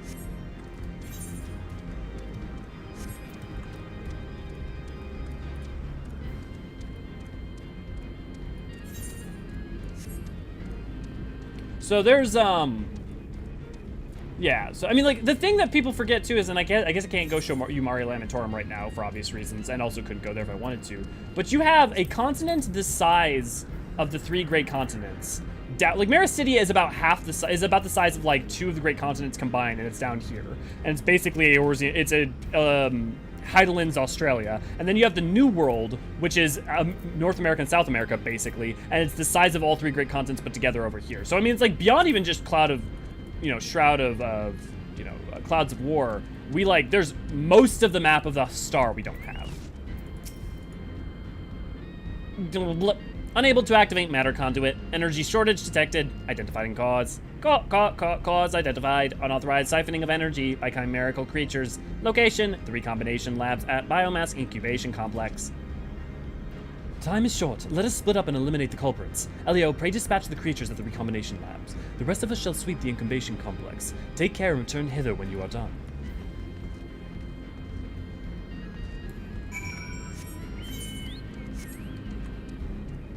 So one day we'll be able to walk from Limsa to the Azim Steppe. Well, maybe. So, like, the thing is that, like, it depends, because, so, for instance, the Gimlet Dark isn't super traversable, and you can't travel from Whirlit. I don't know if they'll let you travel from Whirlit to Corvos. So, like, you can do it by sea, obviously, but the thing is that this area right here is a dungeon and instanced, and is not, like, a thing you can travel to. Whirlit, you have to travel from Girabanya to go to it, and it's a singular instance zone.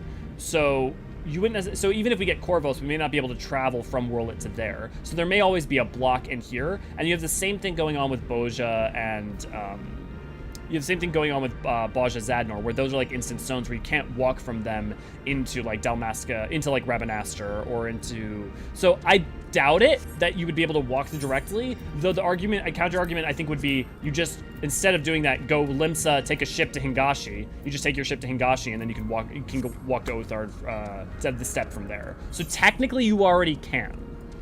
Oh, I did it again, guys. I forgot to attune. Chimera 2 pattern. Oops, didn't mean to. So one day will be. Ooh, a long deep dive explanation of Baja Zadnor would be great. I've done content, but I still feel like I don't know it. Yeah, I think I might sit down and do a recap. So like honestly, I haven't done a lot of Shadowbringers related lore for a bunch of reasons, videos. But yeah, I think I'll do a recap of it just so like I'm deeply familiar with it, and so I'm also giving. So I give Matsuno more credit, and like try to like fully engage with what he's putting on rather than doing anything from straight memory. Then talking about, I mean, the thing is that talking about Baja Zadnor is like, you're really just talking about Baja as a city-state. Like, honestly, that's probably better for a lore talk between me and Neri. But I don't know when Neri will have time to study that as thoroughly as I will. Oh no, you can't run down? You can't walk down there? Well, that sucks. But yeah, definitely want to do content on it. I mean, actually, Rip, if you have any questions right now about Baja Zadnor content, like, that isn't, like, major spoilers or anything, I can try to help out. Missing 8th rate just reminds me of when I was trying to explore Eureka under level 9. Yep. I mean, to be fair, though, it has only ever happened to me on streams. The other thing I'll say is that I can just go from the pillars to there really quickly, so it's not a big problem.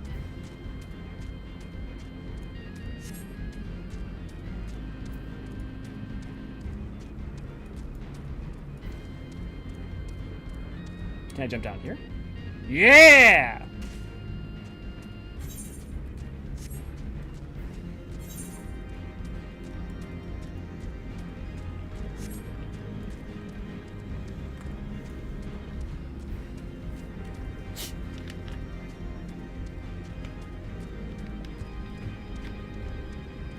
Guys, next week is week 4 since the patch, right? It's our first month. We only have, starting Tuesday, I think we only have like 4 weeks until we get some ass. Like, it's exciting.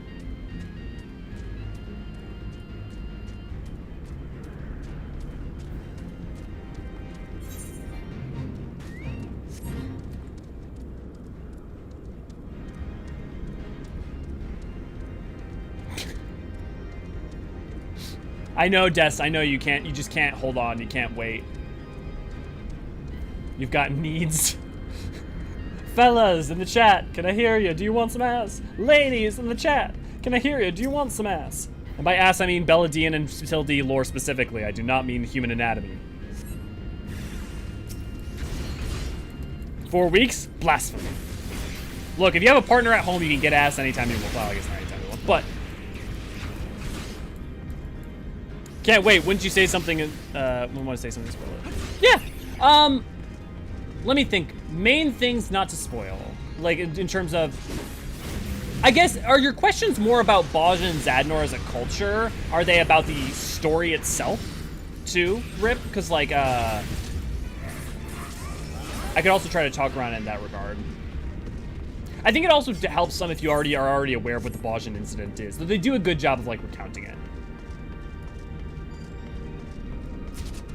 Yeah, the 25th of October, probably. That sounds about right. Oh, I got that. Oh, and for those, so some of you are already aware the Ixalian are byproducts. The Ixali come from the Ixalian, but the Ananta are the same from the Lamia. The Lamia are the same thing. And the Ananta are the snake ladies you may be used to seeing in Girabania.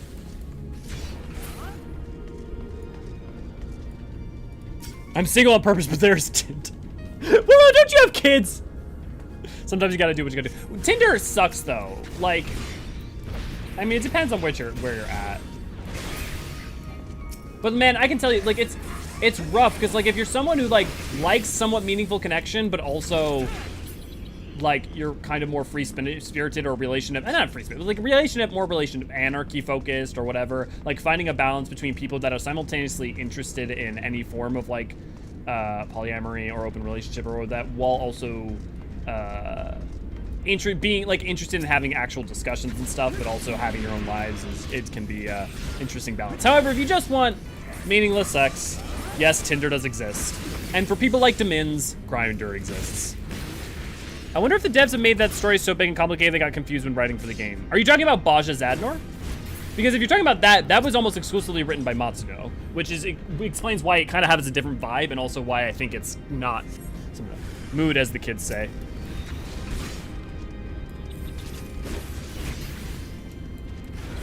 Is the Ananta Lamia connection confirmed? Yes. Here, I have there's an E2 passage on it. I was worried for a long time, Professor, that it wasn't confirmed, but there is actual information on it that gets at that in EE2. And Jubilant, are you saying mood to what I was saying about dating?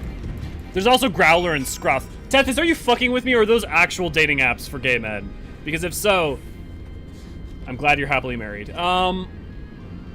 I do not have Tinder, but I feel that all the profiles around me will be guys holding a large deerfish. Des! Mood! Oh, I know your pain. I know your pain. I know that sounds wild as someone who's a straight male, but I know exactly what you mean, and I can tell you it is the same here. Just do the dirty and bail. Yeah, that's... Willow, I love of all of us, you are the one vouching for that methodology. And also, I don't like doing the dirty and bail. Like, I don't know, I like so things can be ephemeral, but like, one, you want to agree that they're ephemeral, and two, you want to be like, I don't know, you want them to be meaningful, you want to be kind. If you just do the dirty and bail, like at that point, man, why don't you just masturbate? I guess it is different. Yes, to what you were saying. Yeah, okay. Look, I don't know. Like, I don't know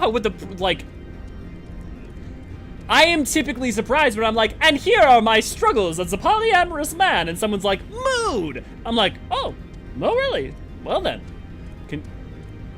I'm curious to know where to store all their lore. A huge lore book would be cool. Well, there's almost a certainty that, like, Koji and Oda have a lore Bible, I think.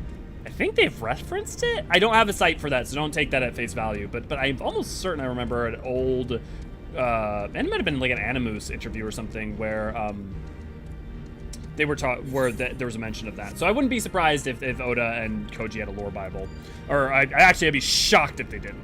So there's a good chance. Those are actual dating apps from a certain type of game. I don't have time or desire for someone to be around all the time.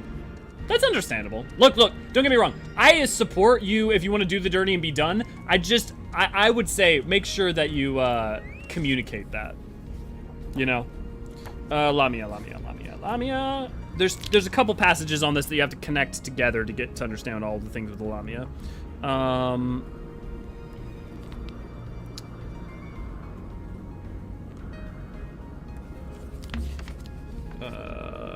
Lower Lenosia, Chimera. No. I need elementals. No. Void Scent. No. Technically, shouldn't they have been under Chimera? Maybe that's an E1. We'll find it real quick. This is good. This is worth. I should know this offhand, and I should have everything. I should be able to reference exactly where all this is precisely. So I should check. I gotta make sure I check this out. No. The Lupin, the Tengu, the Ananta. Serpent-like people who inhabit the mountains of Girabanya, consisting solely of women, this tribal existed since the time of Alligans and are famed for their proficiency with gemcraft, employing age-old magics handed down through generation. At a glance, the Ananta's upper body appears similar to... Let me see if I can find more on this, because there is more on this.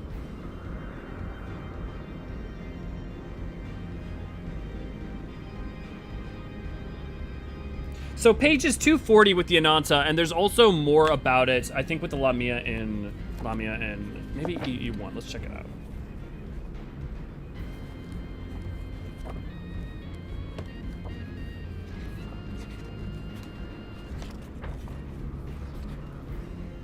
My other problem is I'm kind of a workaholic.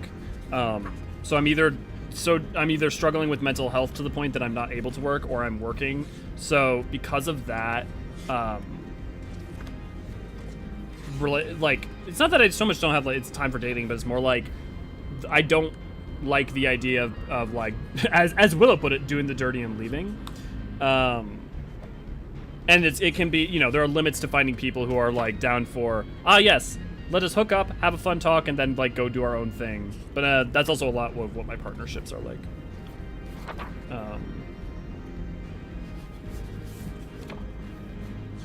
I swear to God, there are passages about the Lamia somewhere in here, Professor, if you want to look for them. They're either in EE1 or EE2. I don't have time or desire. I love when my Final Fantasy lore man talks of his views on bedroom intimacy. Longbranch, I don't know if you're joking or serious. If you're serious, gladly. I'm a heart on my sleeve, open book sort of person. If you're joking and kind of like, what the fuck is going on here?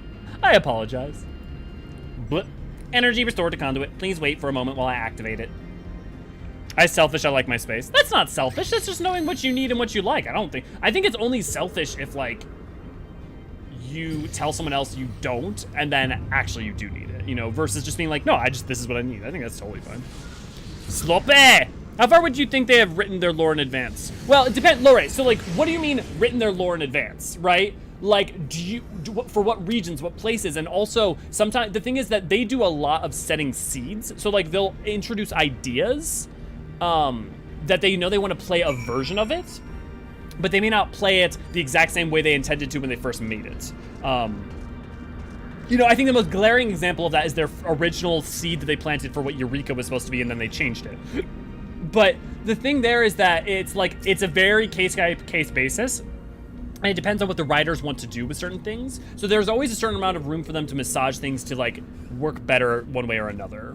But, I mean, I would point to the fact that things like 3.3 happens, and 3.3 is set up for Shadowbringers. Like, not only an expansion, but like multiple patches and an expansion later. So usually they're, in terms of like broadly where they're headed, they're about 2 years ahead, sometimes more.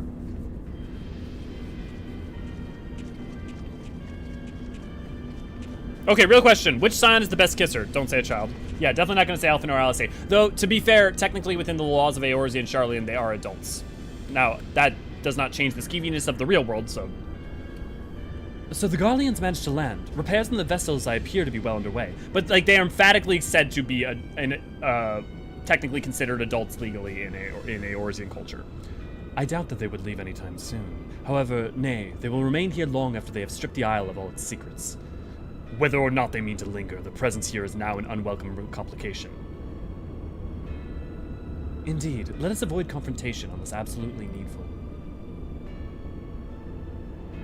I will answer the question. I have to do the cutscene. I have to do the voices, and then I will answer the question.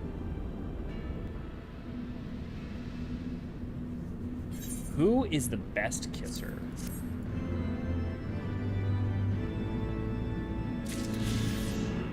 Well, it also depends on the kind of kisses you like, right?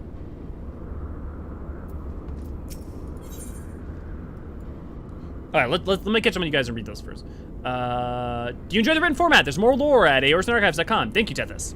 That's a tough one. My vote is Eorzean. No, I think Eorzean, don't get me wrong, Eorzean I adore. I love him, but he's like, he would be nervous. So I don't know I would say he's the best kisser. Give me a minute while I go kiss them all.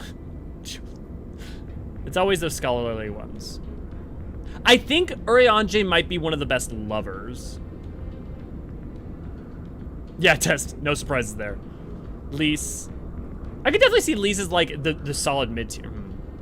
I think Thancred has the most practice. I think Ray Ray's right. I think of all of the, I think the best kisser would probably be Thancred, probably because of his practice, and of all the scions, he's the most desirous, right? Like, I mean, not only we desire him, I mean, like, Y'shtola strikes me as the sort of person, like, even in a relationship is not necessarily distant, but like, she's not super affectionate. Like, I don't know that I would say that Y'shtola's ace, but like, it definitely, like, at least something like Demi or whatever.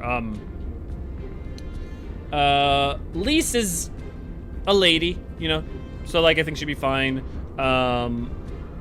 Estinian, I don't think knows how to handle intimacy. I think he can't, the only spear he can handle is his own, if you catch my drift. Eorzean, I think if it got into a place where he was very comfortable, could be a really great lover. I don't know if he's the best kisser.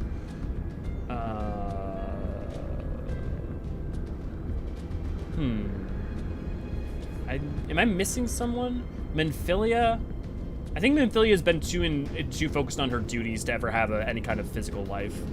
When we never get any implication that she ever like dated or saw anyone. She's not a scion, but Flamine, I bet, would make Thancred run for his money. Oh wait, Moonbrita, totally best kisser. I think Moonbrita might be the most aggressive kisser. I feel like it depends on what you want, right? It depends on what you like about kissing. Yeah, exactly. You stall because you're afraid. I ain't stalling. I don't, trust me. Even now, even with all the discussions, including the ones about dragon penis that we have had today, I am holding back as much as I can. So do not think it is a stall. I promise. Kissing Moonbrita, kissing a pile of sand? What? Why? Estinian, except he kissed a metal lance in the middle of an Ishgardian winter. Papalimo. Looks at Thancred and AR. Eorzean has that stretchy facial hair, scratchy facial hair. Look, as someone who has like basically similar facial hair with it, yeah, it's not that bad. What if you consider yourself an HOL, a teen 2? Would cross the twins out? HOL, hero of, are you talking about the Warrior of Light?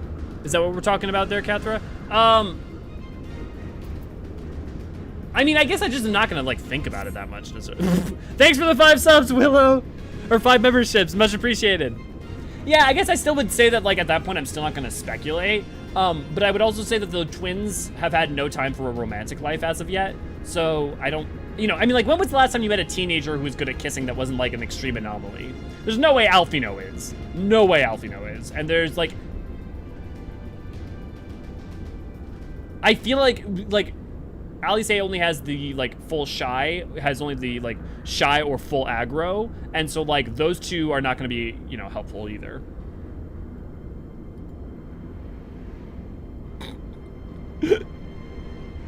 Ah, Cal, I see you applied to the school of Alfino and how Alfino deals with Estinian. Warning, intruders detected in Force in Quadrant. It is recommended you avoid confrontation where possible. Be kindly reminded, in accordance with the terms and conditions of you and your party, assume all risk of damages or inquiry, including death, that you may sustain in the course of the guidance. Please follow me to the next matter conduit. It leads to the Delta Quadrant, where the facility's greatest achievements is located. We have not, but that's because Ray has been really good at having the bot security measures put up. Because I am very thankful for my mods. Thank you, Tethys. Thank you, Ray, and thank you, Jubilante. Angie Potato, I hope you enjoy the membership. Long Branch, I hope you enjoy your emotes. And again, thank you, Willow, for granting this blessing upon them all. So yeah, if the bots start subscribing to us, then maybe we'll get some bots. But at that point, look, if you're gonna subscribe, if only we could get them to like and comment too. If you think about it, all the Final Fantasies have quite young leading characters. Yeah, I mean, I think that's partly a thing where, so there's a couple reasons for that. One of which is that there's like an emphasis on like genre-defining motifs, and young adulthood is constantly the like leading character in shonen stories, style stories, which has affected the JRPG. And part of that is partially due to like historically in Japanese society, like the shift from middle school, high school to the workforce is like a really stark one. And so sometimes, so like the teen years get, part of it is that teen years then got like glorified. But on top of that, you then also had the issue where your reader base was also young men in this certain demographic. And so like, it became a self-fulfilling prophecy. And so that has repercussions that even though that's started to in some places somewhat change, you still see that the like long tail of that. We begrudgingly accept their patronage and welcome our robot overlords. Alexa, like and subscribe. Wait, something is afoot. Is it your foot?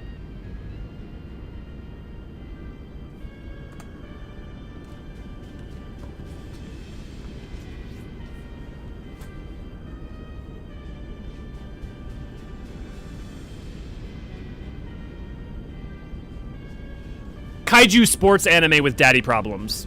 That's what Final Fantasy X is. And I love it dearly. Our objective lies at the heart of the Isle. The third will remain to guard the ship, while the second patrols the perimeter and eliminates any threats. The first will come with me to secure the research facility.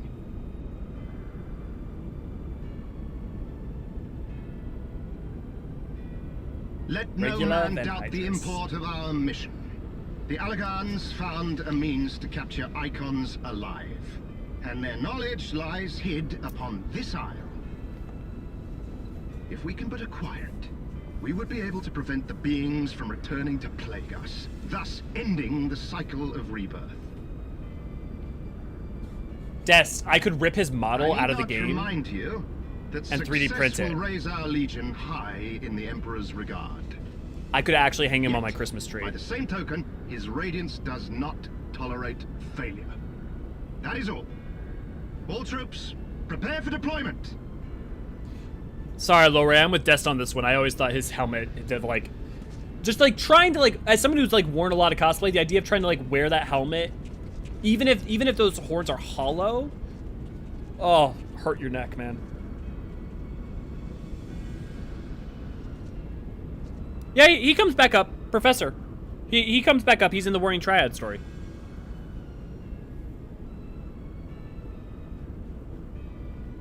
So that is their purpose. To think that the knowledge used to bind no less a being than Bahamut sleeps here.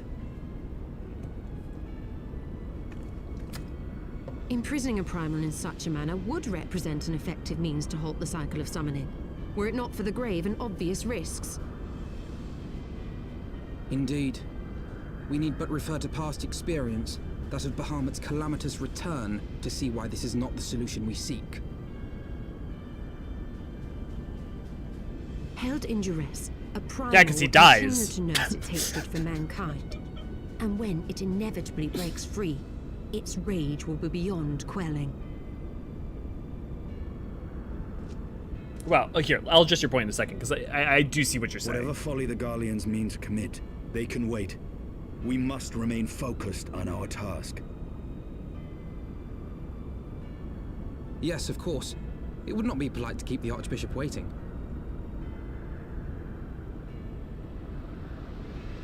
I swear to God, when we were leaving and Estinian sounded weird at the landing, I think that must have been like one of his early lines that they did for recording, and like he had just not settled into like the voice he wanted to go for yet. So the thing I would say is, Professor, one, obviously dies, but two, you have to remember, this is the problem with not requiring side content, right? Because if you haven't done the Warring Triad, they can't talk about like Regulus because they have to assume players haven't done it. Now, also granted, it's not like we're going around talking to Varys a whole bunch or people who are super close to Varys. So it's not that strange that he comes up. I mean, the same way you could argue, like, wasn't it strange that he didn't come beforehand? Well, it's like, we're not dealing with anyone who would, like, know Varys super well. Like, the only, I mean, I guess the one argument you could talk about is a certain character who survived, but also he still, I don't know why he would particularly bring him up. I like how Estinian still hasn't bothered to clean the armor. So Silver, they actually talk about this. That armor's not dirty, it's infused with the blood. The blood can't be taken off. He would have to get new armor in order to get it off. They actually do literally reference that point. That it is not something that he can scrub clean. We noticed that when we were going through this time. Yeah, new merch idea, just print Van Hydrus ornaments. Just like take his head, 3D print those.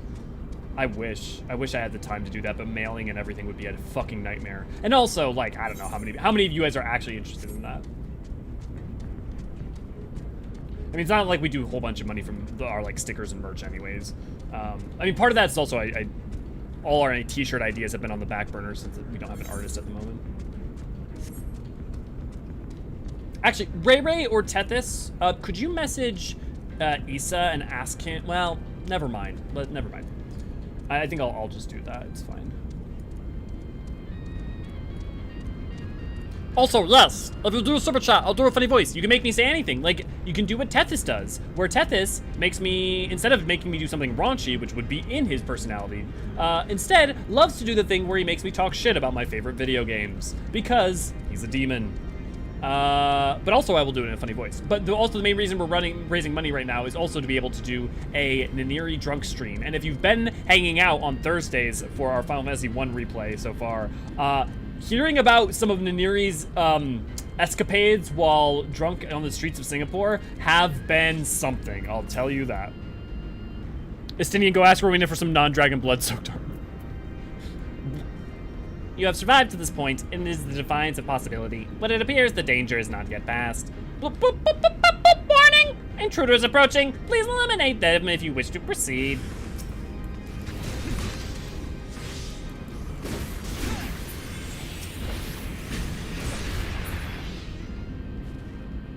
Is that it? Where are they? Oh. God damn it, Tethys!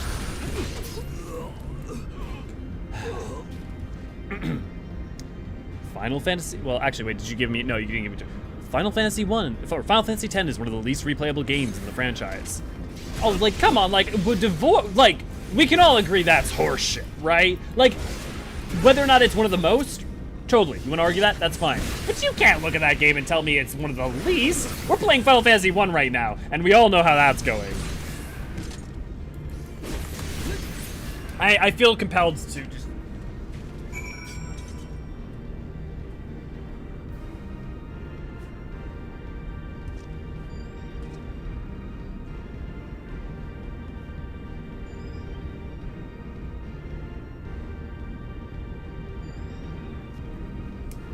That's the only Final Fantasy X merchandise I have, sadly, so...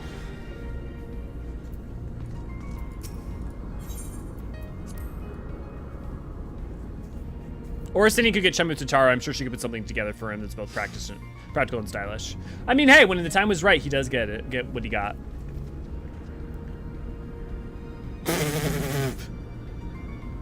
FF2 is the least replayable because you actually have to finish FF2. I don't think FF2. I don't know why people hate FF2 more than 1. I'm gonna be honest. We're currently replaying 1, and we haven't got to 2 yet, so I have to do that first. But I don't know why. I mean, obviously it's broken, but like, at least it's got some narrative. That would explain my men's silence. Yes, they're dead. We meet again, and this time we will not be interrupted.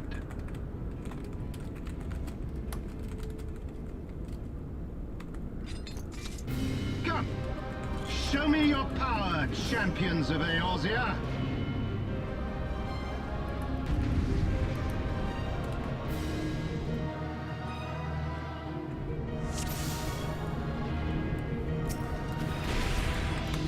Come, Icon Slayer, impress me!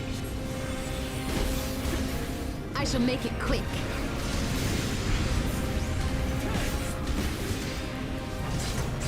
You heard Yashola, she's gonna make it quick.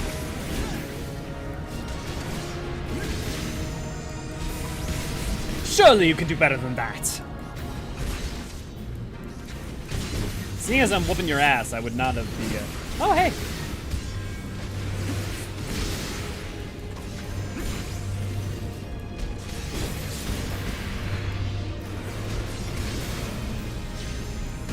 Let us aid you, Lord Van Hydrus.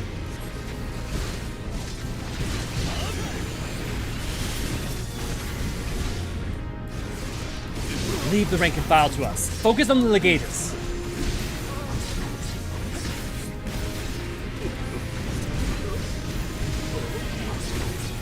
So it comes to this! You heard it here. Dust has a thing for pounding ass. I played 1 when it came out. Jesus, Willow. Making me feel like a youngin'. 1 was ancient before I was born. Actually, I think 1 was like 7 years old. Wow. Something like that. Also, thank you, Tethys, for the $10. I don't know if I ever actually thanked you.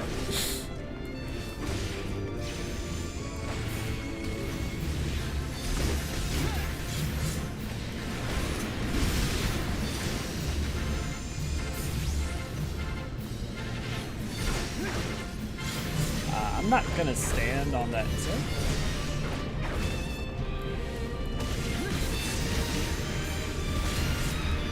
I feel like this fight's good enough, but boy would it be nice to have a Cape Westwind treatment. Like, I think it's good enough. Like, I think it's totally approaching that, but I do think the new Cape Westwind is actually better than this fight.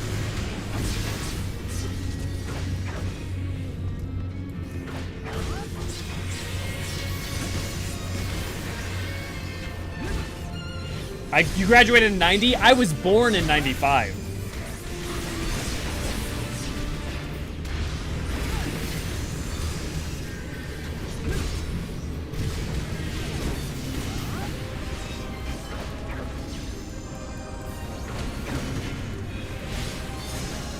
I was in high school when FF1 came out, lordy. Honestly, you guys make me feel better about getting older.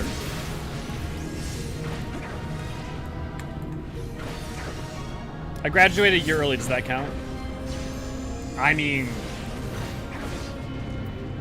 Congratulations?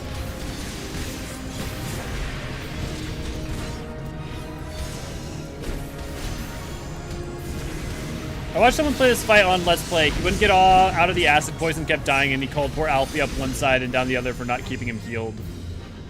That seems weird. Looks up when FF1 came out. Oh, I did not exist for 10 plus years. Yeah, Dest. Yep. I had heard the tales of your strength. Well, I don't think that's how it works. And now that I have experienced it firsthand, Van Baelsar's defeat seems less inexplicable.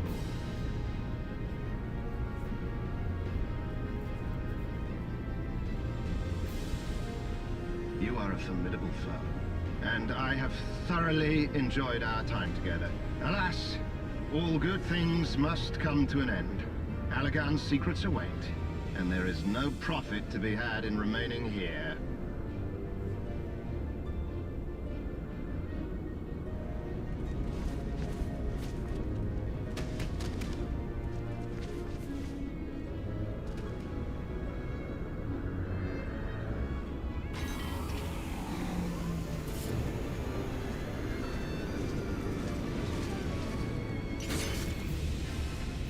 Aw, shit. Here we go again.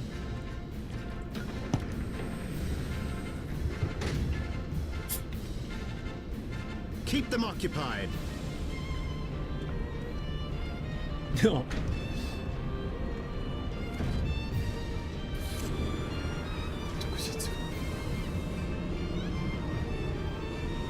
You're not wrong, Professor. You're not wrong.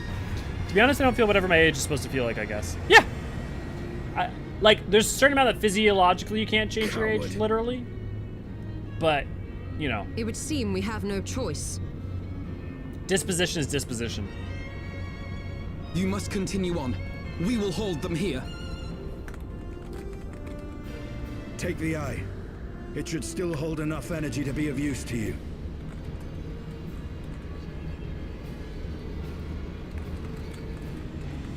I shall join you as soon as I am able.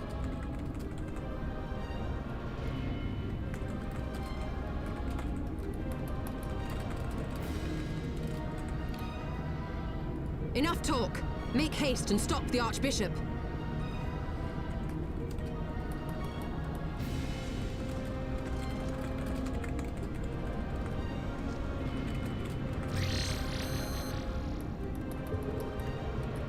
On our way, guys. Okay, we're approaching the dungeon, so if you want to join for the dungeon and trial, we are on Crystal Curl.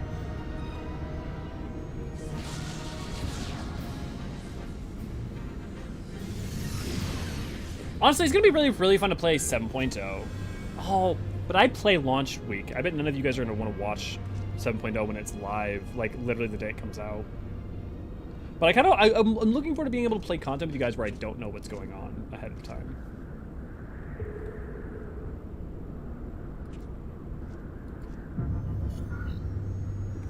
I'm sending out a poll because I'm curious based on prior conversation. Points people made. You can't tell me all Garlean armor looks like bugs. Like tokusatsu. Or like, you know, like a lot of that stuff, yeah. Also, why are you wearing eye level 130 pants and not your class gear? I believe the term is accident.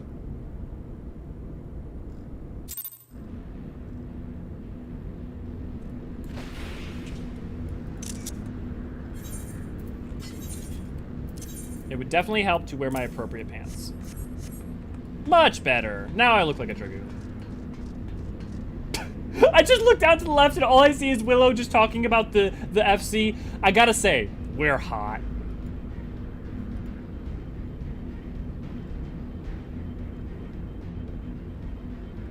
Just go with my philosophy. I stopped counting after 21. Nothing really looked forward to after that.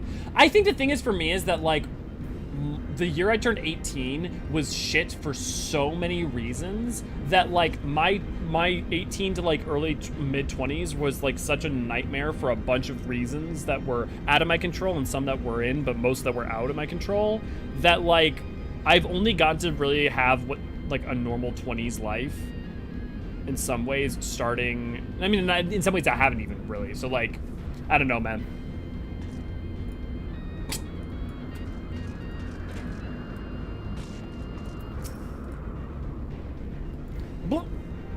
Welcome to the Delta Quadrant, where methods are developed for mastering dragons. To this day, the sector is home to live specimens brought over from the southern continent of Mericidia, truly a testament to the greatness of the Algan Empire. There's a solid chance that some literal parts of the landmass of Azla did also come from Mericidia. Now, some of it almost certainly came from the burn, where the burn is, but... Damn, good to see you, glad to have you. I mean, 25 is renting a car without guarantee. Well, in America, yeah. Blah. I regret to inform you, the matter conduit leading to the flagship is no longer functioning. According to my records, it was destroyed by a dragon, which broke free of its restraints when they failed approximately 2,369 years ago. Nice. 1 month, 24 days, and 7 hours, and 4 minutes. Please find an alternate route to the Aetherochemical Research Facility. The Algan Research Council apologizes for any inconvenience caused. Let's meet at dungeon entrance so that I don't have to leave Azizla. Ooh, it's Mitty, guys! So, thy journey hath led thee to the accursed place. Canst thou hear it, mortal? The ceaseless keening of my kindred, steeped in 5,000 years of suffering. Long before the Ishgardians and their base betrayal, there lived still more wicked men, whose ambitions knew no bounds. Fearful of our might and covetous of our power, they devised a means to enslave dragonkind. Their vile misdeeds did set in motion a train of events whose repercussions are felt to this day. Beyond thou wilt find one of my first brood. Hark thou unto her words. Partake thou of her pain. Think thou upon the suffering that the conflict between our kind hath begot.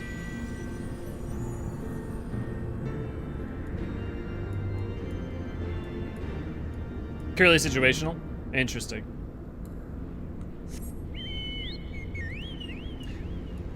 I'm not surprised by this turnout, honestly. Mostly because, I don't know, like, my thing as a male is, like, here's the thing. If there's, like, clear, explicit interest between the parties, I don't mind. I'm perfectly happy to take the lead. But boy, I'm like, paranoid of the worst thing possible is to, like, give women unwanted attention, especially in contexts in which they're not, like, seeking or desiring it. So, like, for me, I know that, like, I'm perfectly happy to do either, but I definitely find it more comfortable to have the first move be made on, because of the two willing parties, I feel like of the two parties, I'm the less likely to be have it be a problem if someone gets it wrong. I do have a lot of gay men hit on me. That happens a lot, which is very flattering. Genuinely, reaction more than anything is, I wish I could tell you I was interested. How do we get up there? Oh, I can go over here. I'm also completely oblivious. Yeah, I hear that. Well, the other thing too is, like, I'm just kind of, like, playful as a person, and also, like, very sincere, like, engaged in listening and pay, like, close attention to individuals when they're, like, talking and stuff. And so, like, a lot of people sometimes will treat me as being flirty when I'm just like, no, I'm just talking. I'm just like, hi.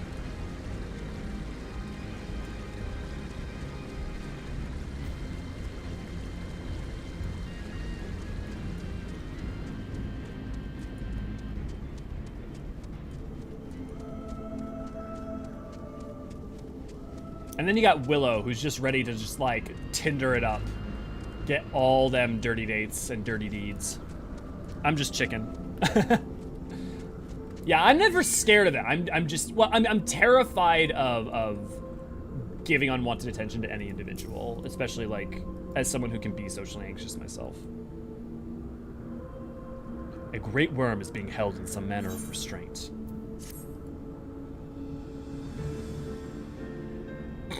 Willow.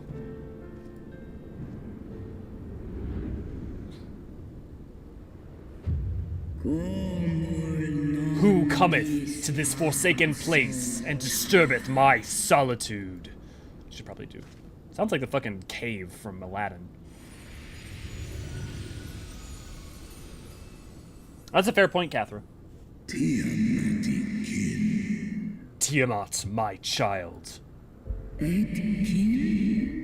Father, can it truly be you? None other. My form is such that I may journey with Hydaelyn's chosen.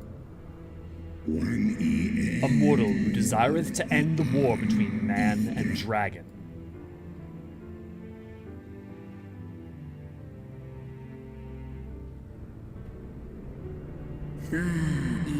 Millennia have passed since I was brought low by the men of Alad, to think that war rages still between our kinds. Hearken to my tale, child of man. I am Tiamat, of Midgardsummer's first brood. In time before time, my father did come to this star, bearing 7 eggs. This is why we think he came to Hydaelyn, post-Sundering during prehistory, because they keep referring to it, like, as time before time. Like, they don't refer to it as an astral era or anything. So that's why I've always held that it's likely he arrived sometime in the, like, period of time, the hundreds or thousands of years that were during prehistory. If we assume that the timeline holds true based on some base assumptions, there's been about 10,000 years since the Sundering. There's been about 5,000 years since the third astral era, which means, and if the first and second were something around 1,000, 1,500, there was somewhere between hundreds of years to maybe about 2,000, 3,000 years between prehistory and the first astral era. From these eggs did my children hatch. And once they were full grown, they took wing and spread across all the lands of Hydaelyn. Yep, that's her real color, Cathra. No, like when she's freed, she still looks that color. It is highlighted, yeah, a little bit, but she still is that color.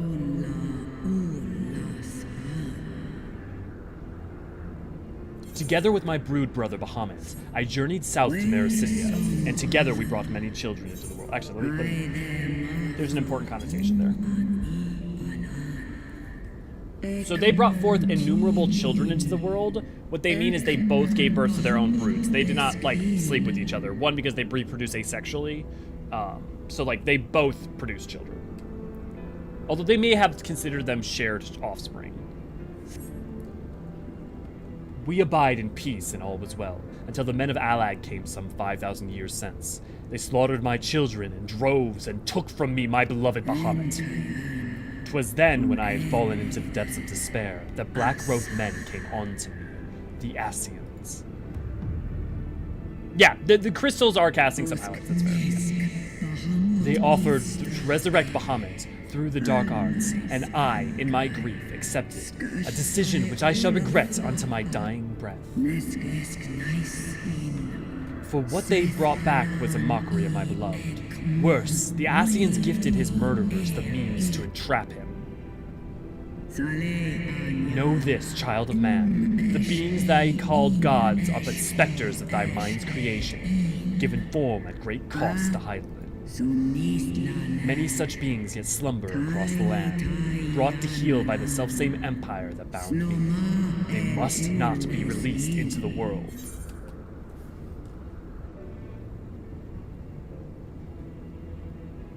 That's interesting.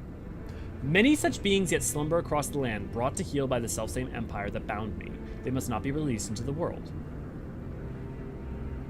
I mean, other than the Warring Triad, we haven't witnessed that. Could there be some in Mericidia? Huh. Interesting. Why do you think people mix her up with Vritra in the Endwalker trailer? Do they? They don't look anything alike. She looks nothing like her brother. I've never heard anyone mix her up. Tiamat did take her defense against the Dark Arts class. That's fair.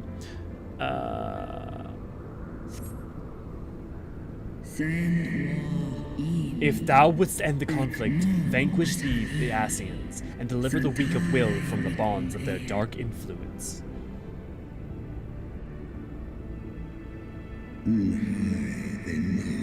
It hath been 5,000 years, my child. Will thou not forgive thyself? Well, but it's got to recharge somewhere. Well, no, but it's like, well, but the thing is that, like, yeah, well, there's Forge Kin and stuff. I'm talking about, she's specifically talking about the sealing away of icons, primals.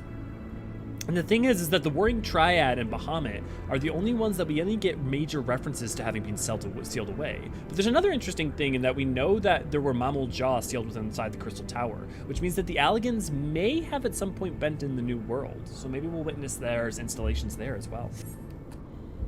Or in Corvos. There could totally be installations in Corvos. The release of death is denied me here, yet I desire not freedom. Nay, Father, I shall live with my regret until the world itself hath ceased to be. Such is my just punishment for consorting with darkness, for calling forth a loathsome, lamentable creature, which blackeneth my beloved's memory. That was an interesting way of framing that. And the final crystal is awakened. The blessing of light restored! I think initially, without hearing Estinian's lines clearly, those of us who didn't actually have a look at the game knowledge for things like the entire first word, she was the only one. But there's 7, and they're like, even if you hadn't ever looked at a picture of Vritra or anything, like, there were 7, and so there were multiple unaccounted for at that point, like Hydaelyn. And also, literally, wait a second, you're right. Estinian says, "Come, Vritra, it's all or nothing." How do people confuse it for Tiamat? He says his name.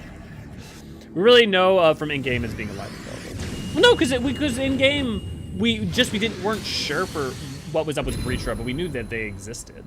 Hydaelyn was the one that was the most like completely. Warrior of light, beloved son. When you see this mandala, that's blessing of light. The light abideth within thy heart again. Full valiantly didst thou overcome thy many trials, but glory not in thy success. For the servants of darkness are ever close at hand.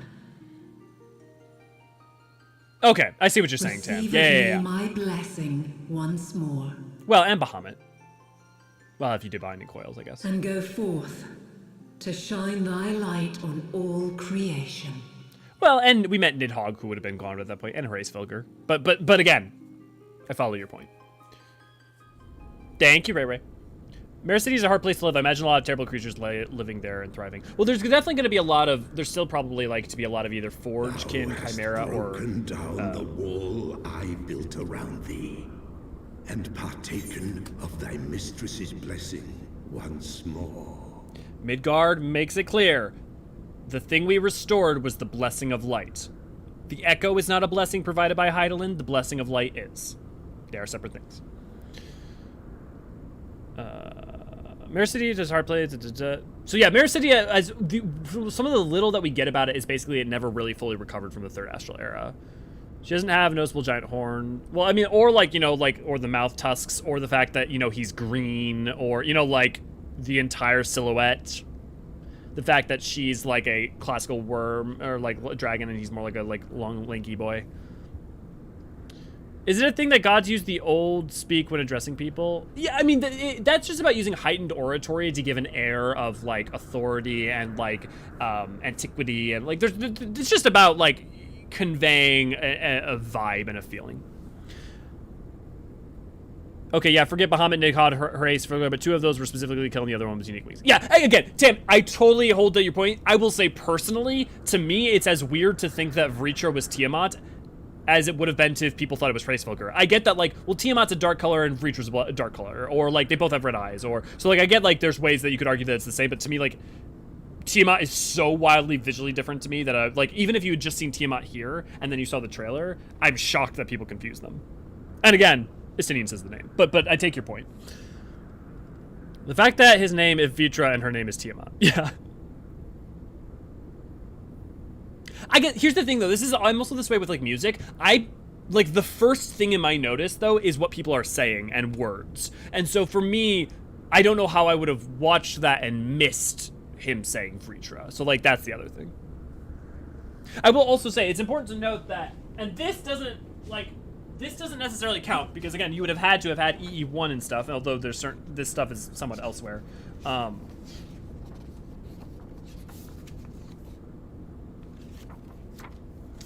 What page are you on? Actually, you know what? Let me just go to the table of contents. There we go. 206.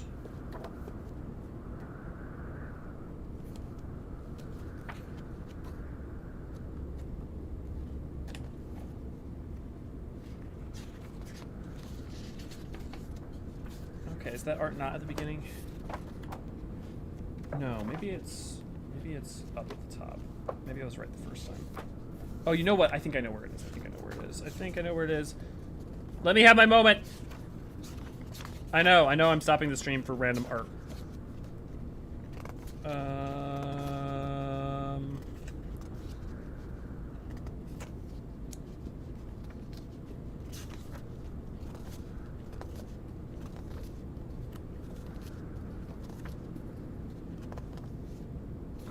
Okay, I don't know where it is here, but there is artwork of all of the First Brood, and we also had the First Brood's name for years in advance.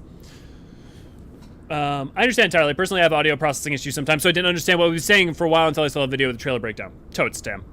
To be fair, people who may have missed Vritra's name, I have an audio processing software where I can perfectly hear someone. Yeah. So plenty of people could have missed Vritra's name. Totally. It's why I like to have subtitles on at times. Yeah. Thou hast broken down the wall I built around thee and partaken of Mistress' blessing once more.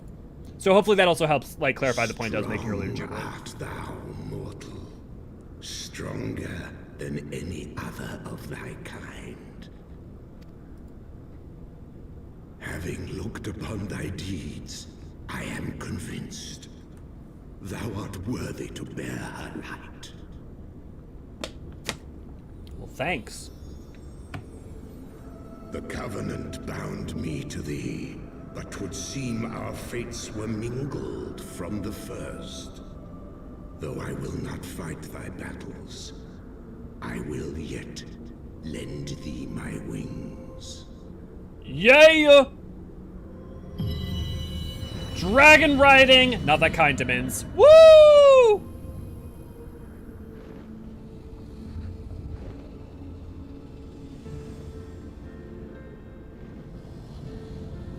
We have now borne witness to mini-midi, medium-midi, and large. Come, mortal. We go to cast out the darkness.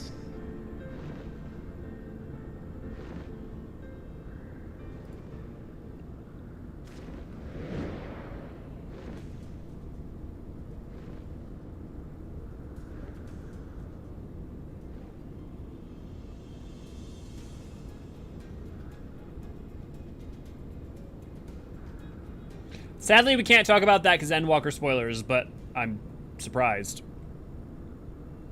Again, I'm not like, how could anyone do that? And more like, I can't relate, so I'm trying to like intellectualize to some extent.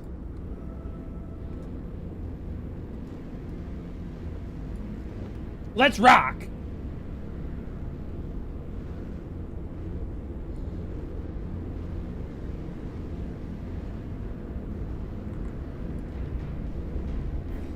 You know what I'll say in Heavensward's defense? I think for all that, like, Heavensward is, like, lower on the tier for me than, obviously, like, Shadowbringers and Endwalker, I do absolutely look at it and I see there's not a template, but, like, a lot of pacing and ideas in terms of, like, trying to pay things off as heavily as they want to do begin here. I do think that their catharsis, their emotional catharsis is much, much refined here. Here we go. Welcome to Flagship Master Elio. You're almost at your destination. Warning! Intruders detected in vicinity. Please eliminate them if you wish to proceed.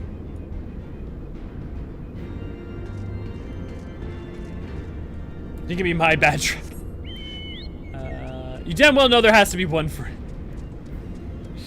Alright, that's when you get Midian mount form. Would you consider Midgard Summer to have passed his male pattern balding face?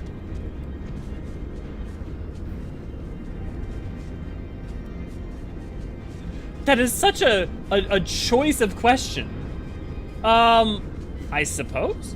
Have you ever noticed, by the way, at the top of the Azizla, at the Theochemical Research Facility, if you look, it's the different members of the Warring Triad. Sophia. Speaking of, if you haven't checked out my lyrical lore on Sophia, you definitely should, just because it's a lovely story. Well, it's a tragic story. Sephiroth. And Zervain. Zervan, however you want to say it. Yes, lovely was maybe the wrong adjective to apply to that story. Oh, we got people. Okay. Jubilant, if you're okay, what I'm gonna do is I'm gonna take the people who. Ooh, actually.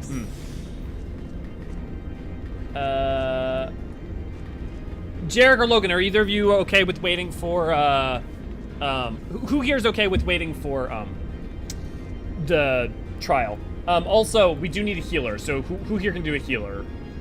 I know Jubilant can. Also, I love your pixie wing. Guys, you're adorable. You're all fucking adorable. Are you guys just doing poses now? Yeah, Jubilant's outfit.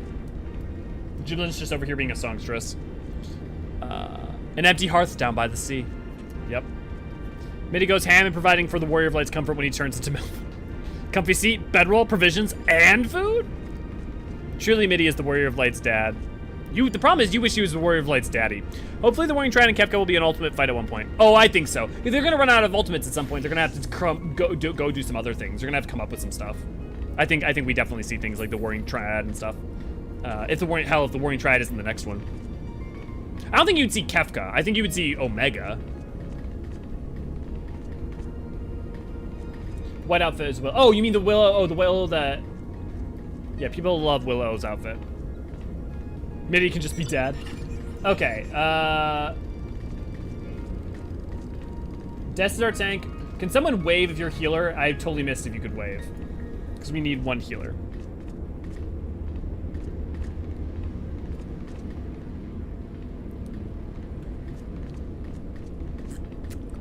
If not, I'm gonna have to take Jubilant for now. Oh, okay, Willow is it. Okay, I'm gonna flip a coin for who goes. Oh, the problem of people liking spending time with you. Blah, blah, blah.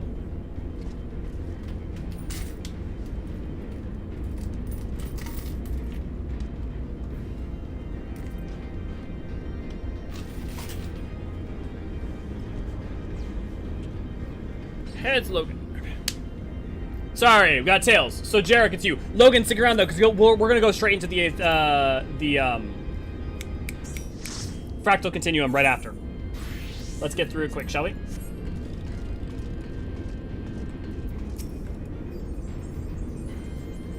Yeah, Willow goes ham on the glams. I have not been part of the glam game because usually no one was looking, but now I'm tempted to fight back. Bloop, bloop, bloop. Warning! Intruders approaching! Let's kick their asses!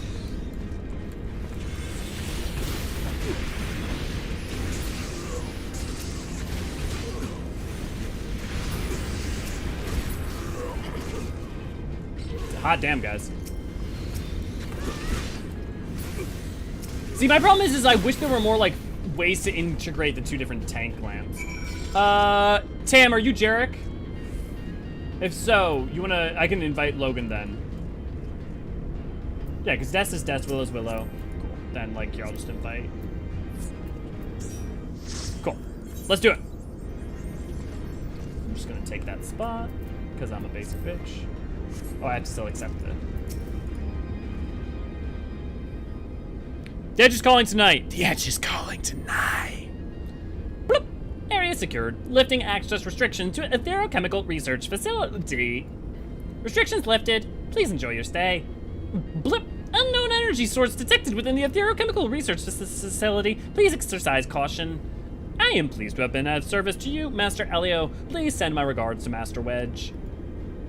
Deactivating. Look, at the end of the day, don't we all just want someone to turn to us and say, I'm glad to have been service, Master Elio? Mine is also class armor because time alt character. Yeah. I tried to glam, but generally feel miserably. I never can seem to get it quite right. You know what? Maybe we should have just like a time where we all hang out and just like help each other create glams we're happy with. Because like some of us, I'm sure, know a lot of different glam names and stuff. Yeah! Sunny D, punch your nuts.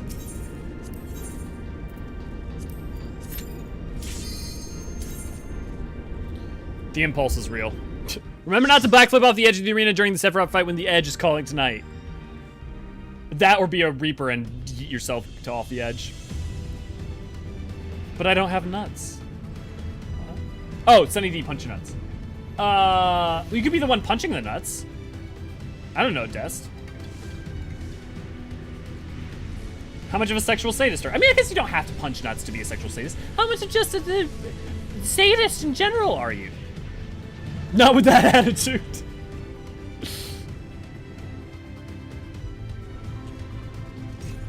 I remember, like, I literally realized I had not done this dungeon since I did it in 3.0 years ago, a couple months ago. And then or a couple weeks ago, and then I was working on the Crystal Tower. Oh, I'm not the tank. Then I realized that I had to get some shots of some stuff for the Crystal Tower recap. I was like, oh, right. Here's some Allegan stuff. Curious about Ascalon, but I'll wait until later to bring up. Yeah, sounds good. We'll talk about it then, AC. Also, AC, I don't know if I said good to see you, glad to have you, but good to see you, glad to have you.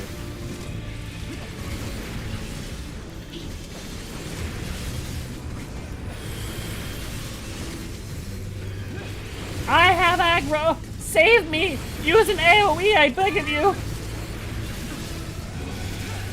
Yes! Question, can I drink the Sunny D in those giant tubes in this dungeon? Yes. I don't know it'll end well. I'm pretty sure you'll start growing Lalafell body parts out of different parts of your body. Well, no, probably not that. But you'll probably grow some stuff, because that's aetherochemical fluid. So some bad shit'll go down. Something, the nuts of your soul. Sunny D is just the nuts of your soul. Punch my boyfriends in the nuts. I mean, hey, whatever he's into.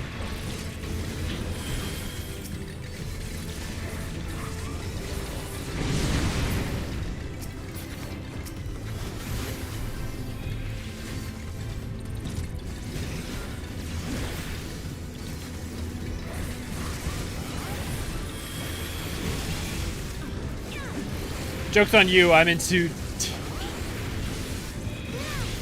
TF. I should have gotten some Sunny D this weekend. Was a favorite drink in elementary school. I love... Our chats are just so fucking, like... What is the term I'm looking for? Not psychotic, but just like... We switch. We fucking flip. Yes, talking about transformation. Talking about transformation. And then, at the same time, talking about our enjoyment of Sunny D in childhood. I mean, of course you do, Demins. Like, how many furries do you know who aren't? To some degree. Like, let's be fair. Random, scatterbrained. I think I was thinking schizophrenic, mainly. Only the cowards.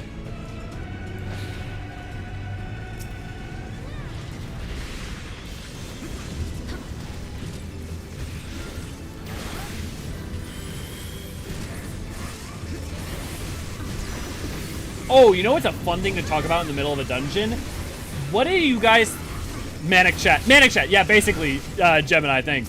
What is your guys... And I'm interested in talking about this genuinely to, like, hash out some stuff and just as a subject.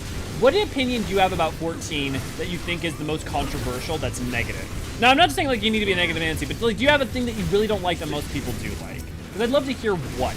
Because I know a lot of times we talk about the things that we love.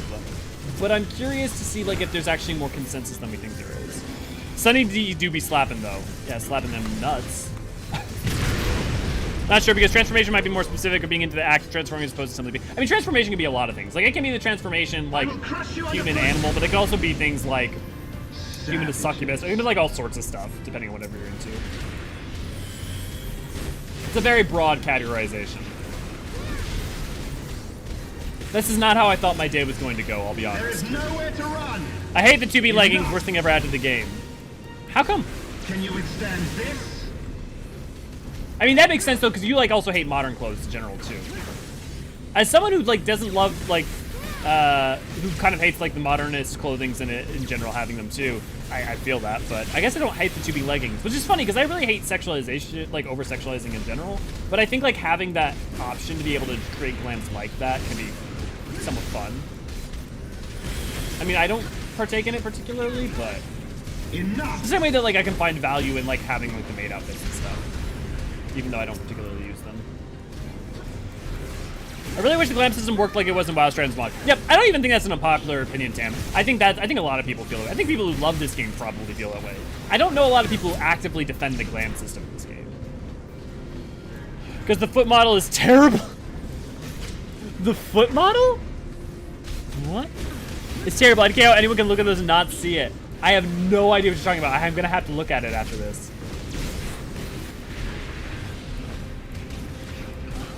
Also because they literally just made for degen, so it's kind of skeevy. I mean, it's only necessarily skeevy, though, right? Like, sexuality is okay to have as a part of your thing. In the name of the Emperor! And I don't know that we only degens use it. I think primarily do. That's fair. Yeah. But I guess at what point do you also just say, like, no things that are in any way risque? And I'm not saying that, like, just because you say no 2B leggings means you're saying it, but, like, at what point is risque okay versus not? And also, at what point is something okay even if it's some people use it in... Yeah, I mean, hey, also, Jimbo, I mean, think about, like, the amount of people at, like, the club we went to, right? Like, think about people like Destin and Willow also, and the, like, kind of... Like, some people come to this game to be able to be a little bit degenerate in a safe place, so... I don't know. Again, as someone who, like, doesn't enjoy that particularly, I'm not going to bat, but I can see arguments that are better than just weirdo being weird and inappropriate. Although, I mean, look, we've all seen what people have done with those adventure plates. Oh, on the boot, banana feet. I'm so excited to check this out. I also can't think of much I hate in 14. It's just another player's behavior occasionally. Yeah, honestly, that's the main thing for me, too. I guess die system I really don't like. I miss having open world feel, but, like, I'm fine with that. Like, I'm more than happy that, like, there's a trade-off of them being able to make the game the way that they do at the pace they do because of lacking that. So, thank you, Tethys. You gotta give their ERP people glam, too.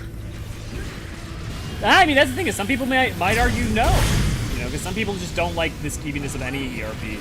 Although, like, while I'm super not someone who ERPs in any capacity whatsoever, I respect that people can have a lot of joy from it. I don't mind degens, I just don't like things that are purely made for over-sexualization. Yeah, same I dislike for RF females. Yeah. Okay, but we can agree, well, maybe we can't agree on this, but I think saying only? Really only? Like, even if we take, like, that there is an element of that as you know, as granted, would you really say that that's the only reason that they're that way? In which case, I mean, yeah. The one upside is males can wear them too, so that makes it more okay at least. Yeah, here's the thing. If males could not wear the 2B leggings, I would be a lot more like, I would be a lot more straight with you. I'd also be a lot more gay with you. No, but the fact that anyone can wear them to me is like a big part of why I'm like very like live and let live on it. Not unpopular about housing in this game is, I miss Wildstar's housing, but I understand the desire to have community thing. Yeah, I mean, to be fair though, like, housing in this game is better than, well, it's not good. I don't want to defend this game, the problems with this. The game has plenty of problems with housing. But like, a lot of games don't even have it. So I feel like our only comparisons are games that like created it from their inception and did a better job of it. They don't exist anymore, or games that just don't even have it. Which doesn't discredit from being criticized. I guess the other thing, I'm the worst person to speak about it because I don't care that much about housing. I don't. It's funny because I love doing housing stuff usually in some games, but I think because I enjoy it in games where like that's the only focus. Whereas like in 14, I want to do content and combat, and there's so many other things I'd rather be doing. Like I need to clear ultimates before I give a shit about housing. Yeah, it's a bad comparison. No, I don't think it's a bad comparison. Or you maybe at a different point. Maybe if you were making that comparison, if you're talking about the way I was making, Sam, I think it's a good point. I don't like that most 14 stoner items are not account wide. Yeah, low rate, totally with you. I think that's horseshit. I think that's I don't mind the store. As someone who typically always really fucking hates stores in games, I really don't mind the 14 store, especially how it's put to use, especially the items that tend to end up there with a few exceptions, like Cruise Chaser should not have been there. Cruise Chaser should have been a Rival Wings reward, or something like that.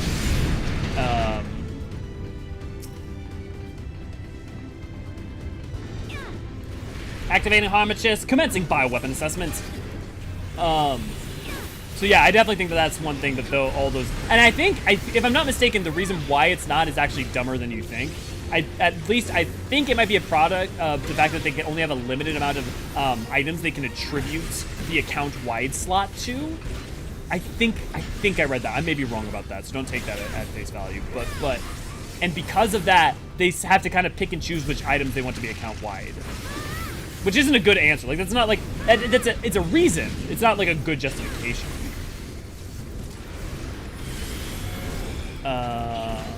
Well, yeah, the only reason it makes your ass huge. I don't get how you could defend that otherwise.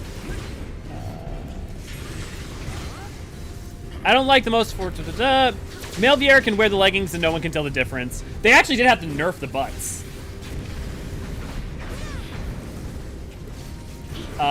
Originally the butt was bigger and then they nerfed it. And I don't know if it was just because of clipping or what, but I find that hysterical.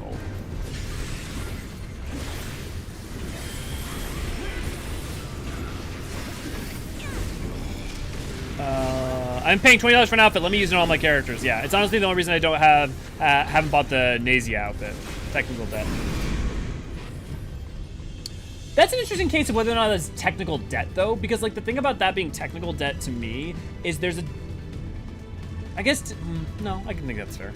I tend to think of how technical debt uses the prom that's fixable rather than like, but no, that is totally technical debt. Yeah.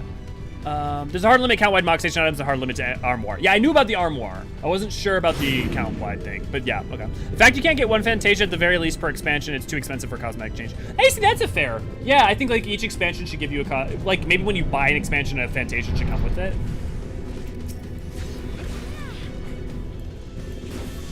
Oh, so that's where Xande was hanging out. It was probably here rather than within Dalamud. That makes sense. I had to nerf the butt so we could get more ass. They had to revert the nerf once people complained though. Oh, they did revert it. Okay, I totally had forgotten that.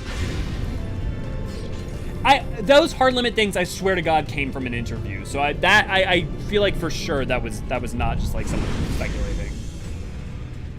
You ever seen the Fleece Johnson meme about butte being more important than food or water? I think some of us here would agree or understand the plight. Xande had Thancred's VA. I didn't notice that, but yeah. So this is where Xande hangs out during that scene where you witness an Echo flashback in Endwalker. Honestly, that's not a spoiler to me. The context around that scene it's far more of a spoiler.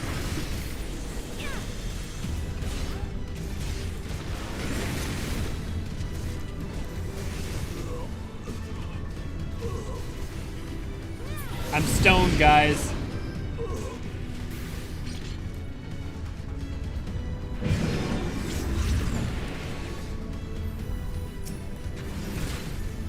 Oh look, Anubis, the god of the underworld. Okay, second not the god of the underworld, that was Osiris, but you get my point. One hell of a freeze frame, yeah.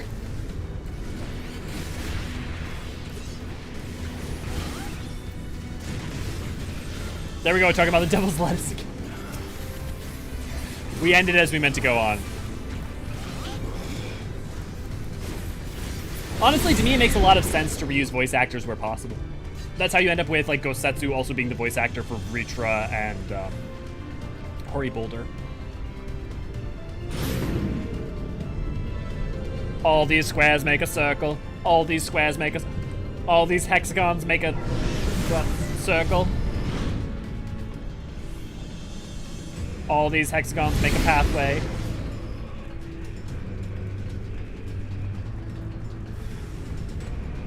All these hexagons make a line. I've got to get going, drive home. I got to get ready to go for mine and my significant other anniversary. Oh, congratulations. I hope everyone has a wonderful rest of the day. You too, Deathberry. I hope you have a great time with them. Speaking of Anubis, I do hope Egypt is next for God of War set and God of...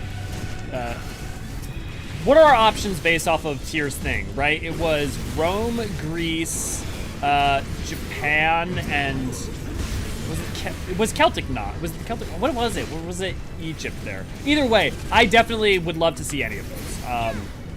I think I would, of those, I guess if we're thinking chronologically, well, no, Egypt, I guess they could exist at any point of time. Based on how Cory Barlog seems to talk about the mythologies and stuff. I would love to see Rome. I'd love to see Egypt. I would love to see Kratos in Japan, not just because, like, ooh, Japan, but, like, specifically, like, with Shinto god, like, combination of Shinto gods, especially if they combine Shintoism and Buddhism, and, like, how that would be fascinating for Kratos as a character and all of that.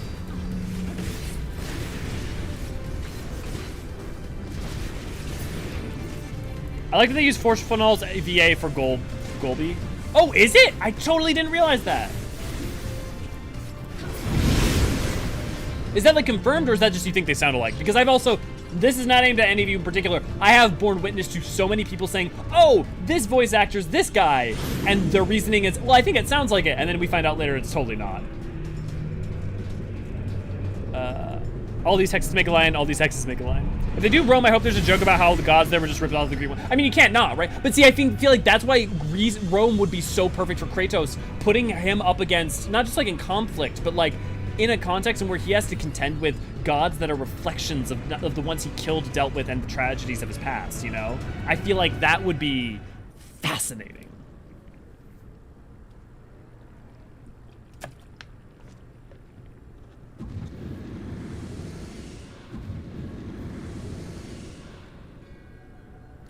The champion of Hydaelyn. Tell me, why do you despise the primals so? They are the embodiment of mortal will, of mortal desire. Plainly, you desire a foe to despise, and 'tis well that you do, for it is from the vortex of ceaseless conflict that Lord Zodiac shall be reborn. Okay, Through the joining, the world shall become whole again. Then all shall be as once it was, as it should ever have remained. Just because you can't get over grief doesn't mean we have to deal with your bullshit. For the glory of Lord Zodiac. Your meddling ends here and now, warrior of light. Look, it's Eorzean and stale baguette. Let's get him, boys. Darkness shall consume light. Yes, yes, I know. I'm being the, like, stereotypical DPS. Streamer page, so soon. Streamer privilege, so soon. I hope we get more Eorzean. Trying to think under what context we would get her based on her duties. You know what? We may get some of her through Echo Visions and 6.x. No more. There's a non-zero chance we may get a little bit more of time with Eorzean through at least some Echo Visions. You have meddled enough. When did they change their size before the fight?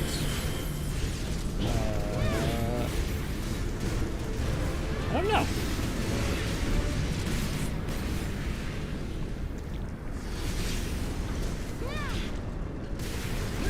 I have no idea. Could have been at any time. Chaos shall reign forevermore.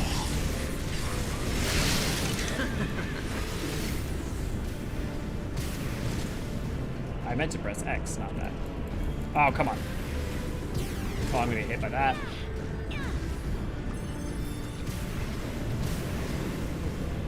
Yeah, usually there's not good sources for VAs until quite, like, literally until the, like, credits.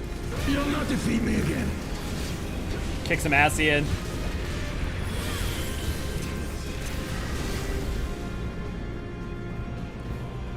Eorzean Overlord time. It'd be Fusion Hot time, my boys. Yep. Such strength, it defies all reason.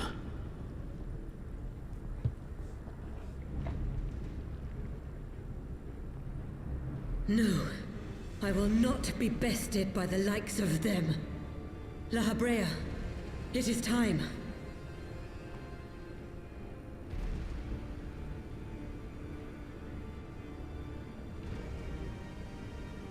Very well. Let us show these mortals the true power of the Echo. The power to break down the barriers of existence. Like I said, 2.x and 3.0, spending a lot of time explaining the difference between Echo and... Yep. A little bit anticlimactic, which is why you should definitely play Pandemonium, because Pandemonium is actually goes into... become you. Gives a lot more context to it. And we are become one.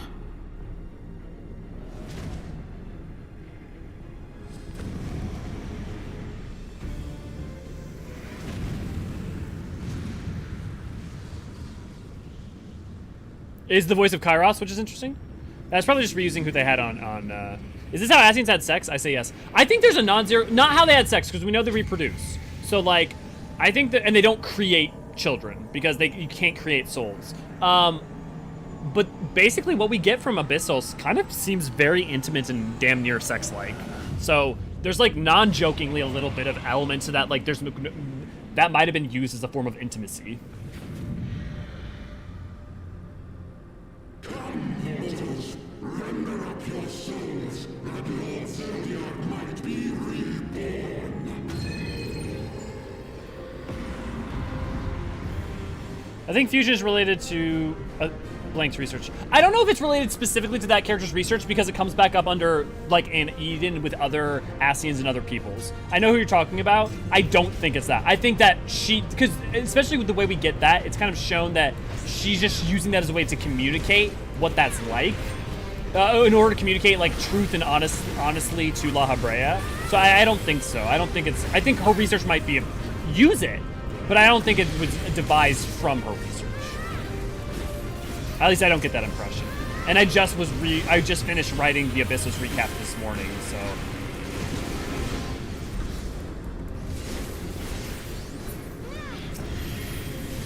Suppose this is what Eorzeans look like in 1.0. Yes, with the Eorzean Overlord, they reused the asset from 1.0.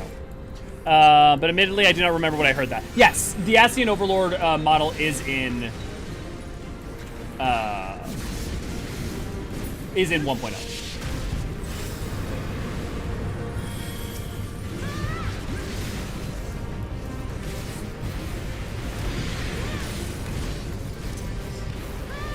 Man, I will tell you, when I first heard the Warriors of Light themes, I did not feel anything nor care for it particularly.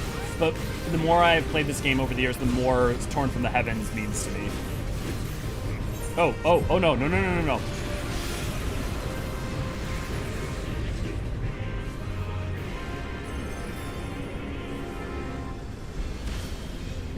Yeah. If I recall, it's similar to something from 11. That might be. I can't speak to that.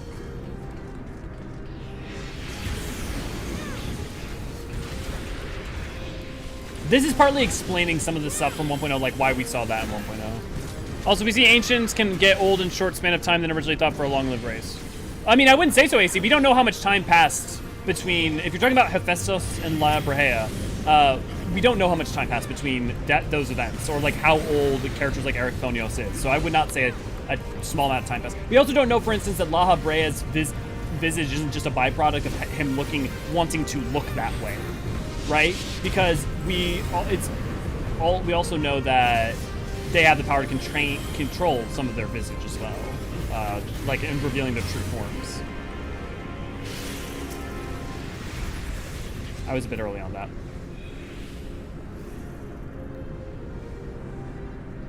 Is that why they're all in chains and cages? Who? Also, I thought Maker's Ruin and the Warrior of Light theme, Torn from the Heavens, is repeated major boss theme. So, it's become used. So the thing is that Maker's Ruin was used to be originally, but they've come to use this as... So, like, there's a reason, for instance, if they use this theme in anytime it's like Warrior of Light Ascendant, is used in Shadowbringers. Like, versions and motifs of it becomes the Warrior of Light's motif. I forget what the exact line Soken had about it, but it basically has become the Warrior of Light's theme. Because they don't even use Maker's Ruin that often anymore. And like, for instance, you get it in Footfalls.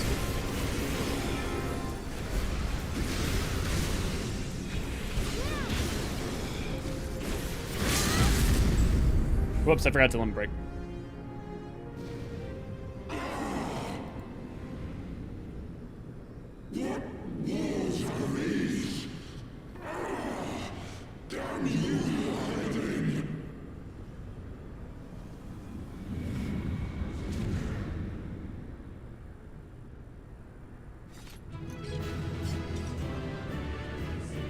So they're both Warrior Flames with slightly different uses. Well, here, let me put it this way. The last time I know that Maker's Ruin was referenced as the Warriors of Light theme was during A Realm Reborn, and the way that they have used it now is so different that I would argue that kind of ignoring whatever someone might have said within the past decade, it effectively is.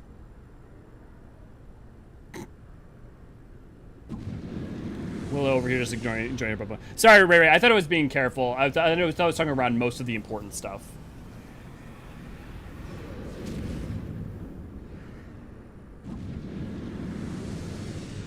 Not me, but the bun. That he might regain the blessing of light I had foreseen.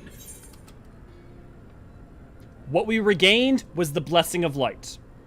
What we regained there during was the blessing of light. Again, repeated. But he has grown so strong in it as to deny us our power. Let us withdraw, La Habrea. That power remains to us, at least.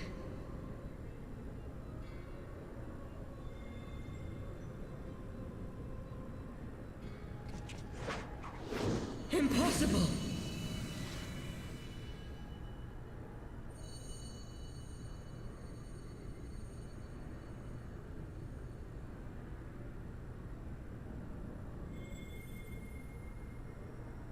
So you gotta absorb to that awfully quick.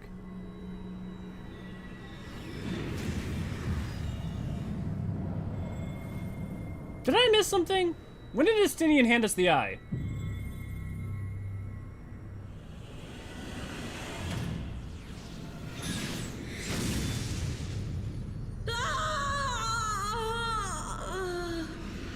And that was for the 13th.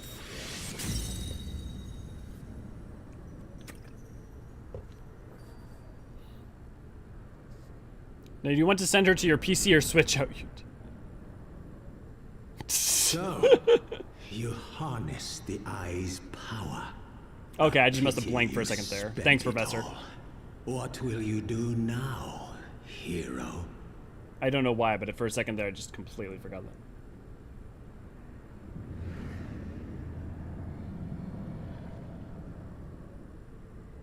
So, not even the vaunted warrior of light can unmake an Eorzean without relying upon mortal contrivances.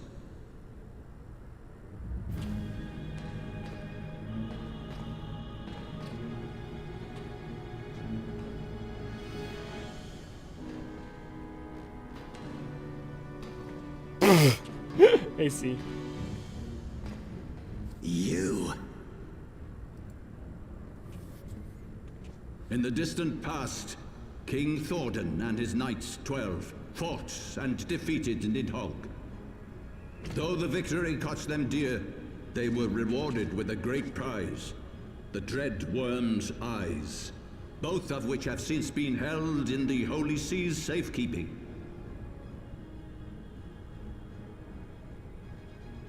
The eye you possess was Nidhogg's left, and long has it served as a source of the Azure Dragoon's might.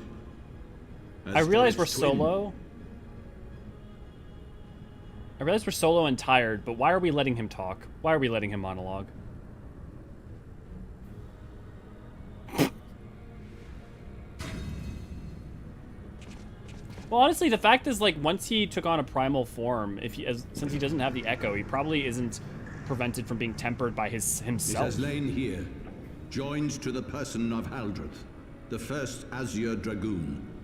For though he learned to harness its power, he was ultimately consumed by it. Even in death, his body decays not. A pitiful end for a fabled hero. My Eorzean friend, long have you and your kind sown the seeds of chaos by teaching mortals the secrets of summoning. But if you assumed that we would meekly serve as your Fair, Tim. then you are gravely mistaken. You would raise a hand against us. Nah, he can afford the shit out of you. That's not Ward's absorption. By taking unto my flesh the soul of the legendary King Thordan, I am become a god.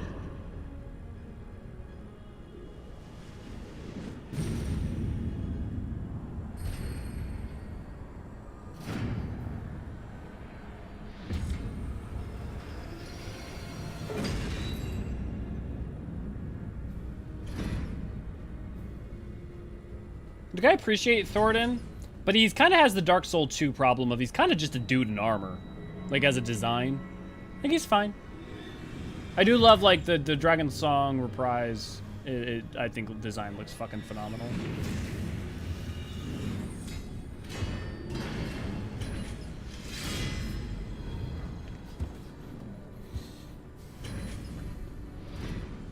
A god who knows not cessation, whose being is sustained by a millennium of fervent prayer, and the eye's nigh bottomless reservoir of ether. What? Your contempt for man has proven your undoing, Eorzean. For my first act as God King, I do hereby sentence you to die. I mean, he really is the Titanic of gods, isn't he, Dest?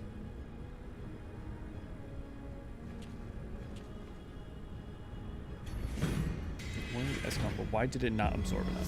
Well, but he hasn't absorbed all their power, right? Like, he just got summoned and he's not in super close proximity to them. So right now he's mainly just powered by the eye.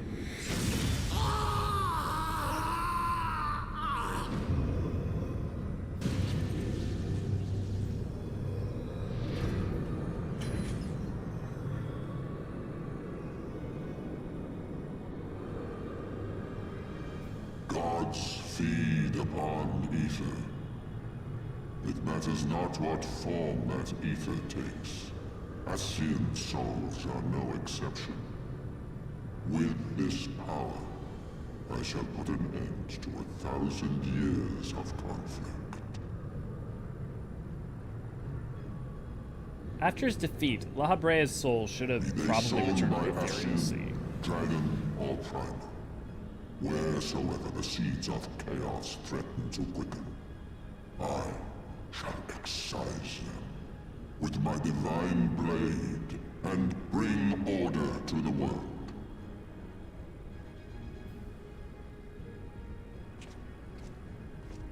I have become that which you abhor. If you want to join us for the trial, come meet us at Nezisla. I would love to have you. Issue with my godhood, Crystal I shall Curl. answer you with my blade.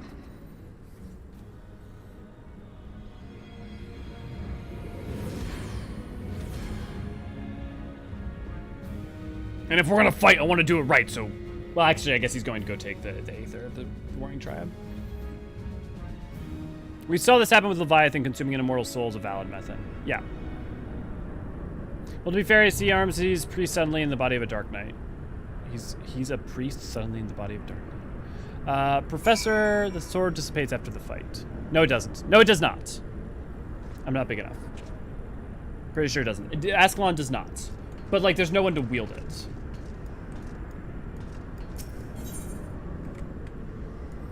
If I'm not mistaken, that's part of the role quest, too. Or is it just his staff that remains? For Endwalker. Well, we'll find out, won't we? It'll be an easy solution to solve it. It may just be his staff.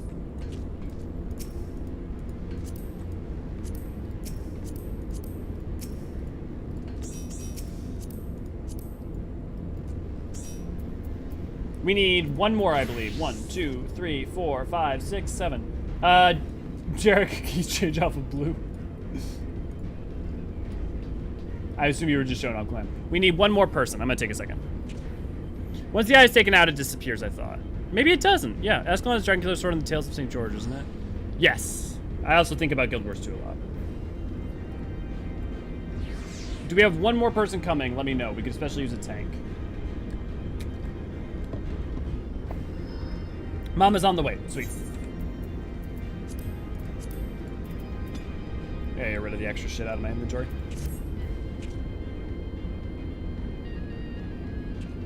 I don't know what I said. What did I say to you, Tam? With the Ascalon, though, we'll find out in just a second. Oh, I was like, what did it cancel out for me? But I just realized the thing it canceled out for me was the Helix. Jerks. Oh, you're on Blue Mage. Can you switch off of Blue Mage to something else? Just for when we do it. If you want to stick on it for now, that's fine. But.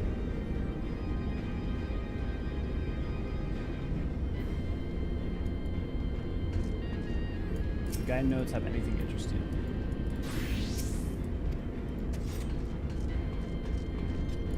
Cool. Tam's gonna be our other tank. So we just need DPS. And Mama's on the way. Sweet. In the short term, is this you, Mama? Can you wave? Yeah, okay. Invite to party, and let me send a friend request so I can. Recently been watching reactions of Monty Python The Holy Grail. Imagine that applies to here. Watching reactions? I mean, I've watched The Holy Grail well over 100 times, but you watching reactions to it, that's fascinating. Jubilant, can you switch off to DPS, seeing as I'm assuming Elara and Sultran are... Yeah. Or no, Sultran's got it. We're good. Let's ready check that.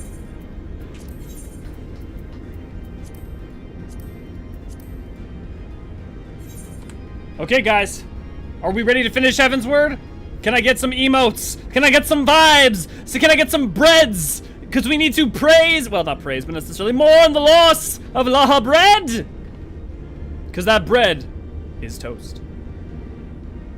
And also, we about to shove a sword up some knight ass. Let's do it!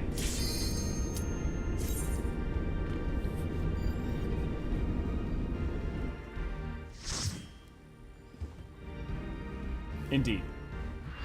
Bread.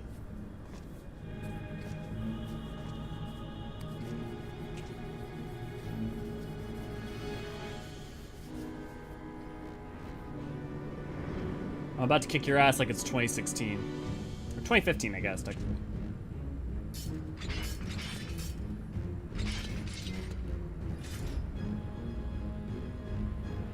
Well, this doesn't seem fair. Brothers, the time has come to call upon the true power of the Heavensward.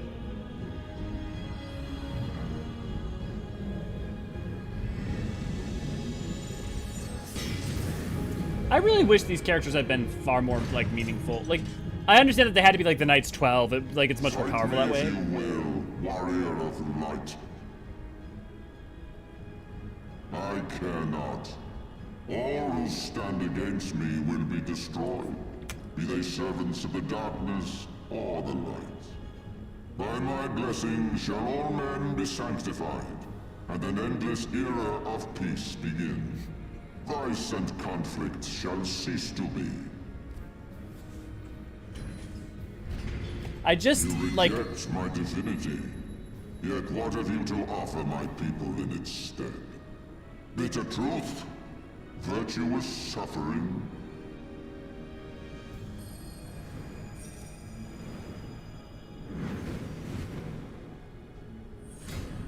No matter.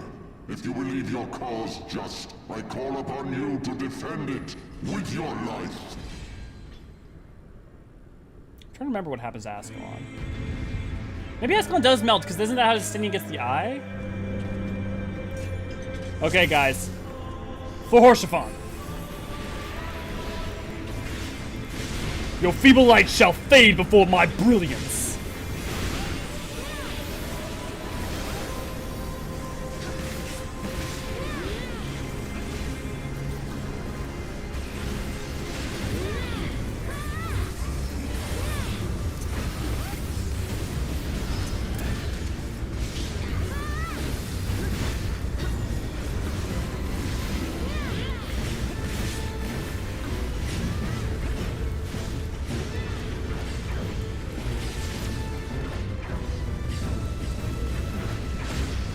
Man, it's been a long time since I've done this on normal.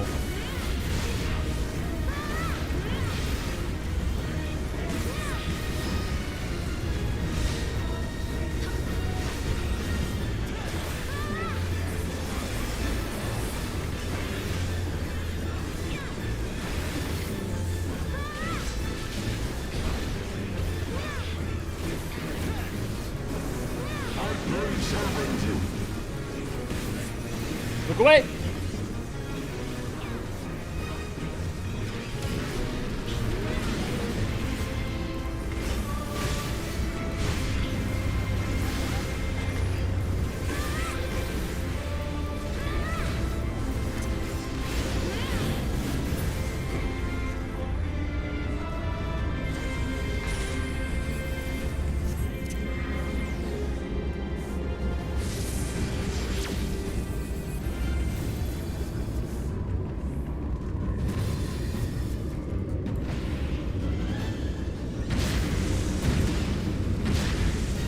Separate.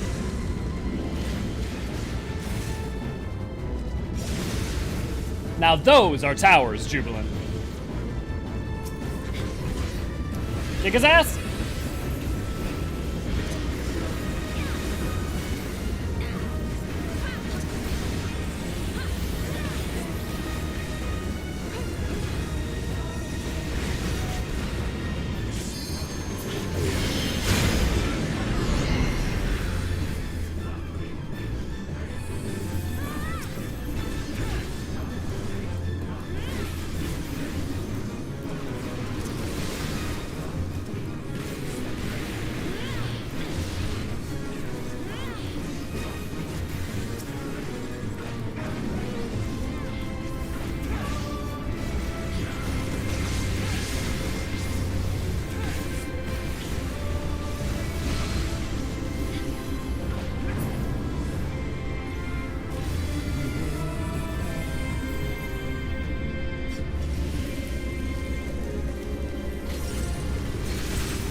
like if you had more of a relationship with each of these guys, I feel like all their mechanics would make. Like the fact that you fight them some in different places helps. But even having played this a second time, I could barely tell you some of like Sir Gregor. Like I know some of their names offhandedly, but I couldn't even necessarily always remind you which one was which.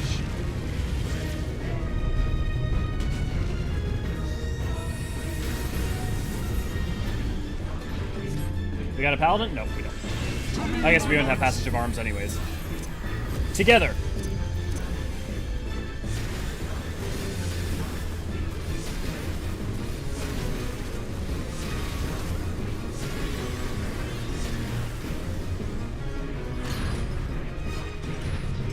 I shall bury you with your release.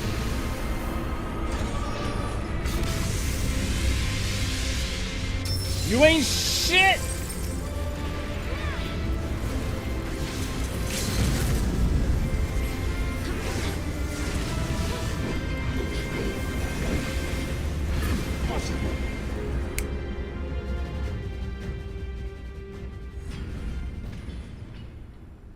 How'd you go? Have a check and abilities and made it in time to watch fight. Nice, Kogaku. I'm glad you made it.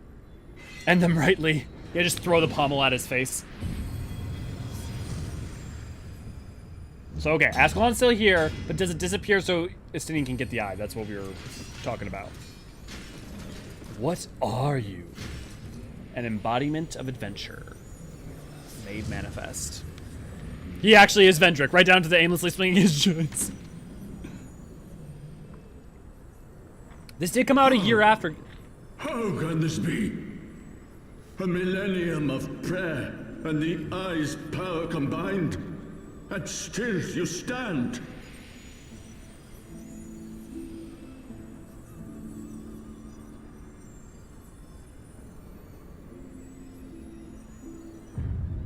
Important, this is what Thoradin sees. This is not that we're actually evil or something.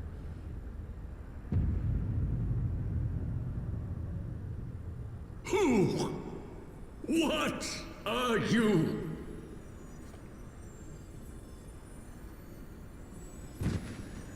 Yeah, well, I think Tam, the idea is that he's given his all, right? He doesn't have anything left after that. The artist, Alfino's faithful assistant. Your worst nightmare. Hey, John, good to see you. Glad to have you. Out of the guard. Yeah, okay, I'm not. I thought it was in the guard, but then like I looked at the guard and it looked like a ruby and not like the eye. I was gonna say when we first got here, I thought Ascalon had the eye within it. So we'll see. I'm not crazy, right? In the role quest for Endwalker for Ishgard, it's his staff, right? Not Ascalon. Or is Ascalon still there in it? Common Rider Dragon Knight. Nobody special. It is over then. I had hoped that mine would be the hand to end it. And everything was Knowing you, there was little okay. chance of that. It's currently still there, but is it after? Is the question. Like, do you see it in the role quest? Was my more my question. It would seem the eye has served you well.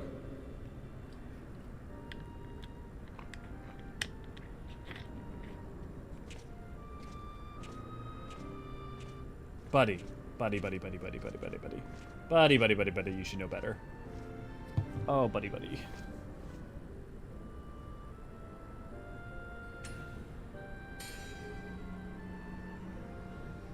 I wish they had actually made it so the eye was sat in the model. Its twin. At long last. Yeah, double the problem, twice the solution. All that remains is to take them beyond the reach of man and dragon both. With this task accomplished, my toil shall finally be at an end. Just give us one right now. Like let's just not have the next 3 patches.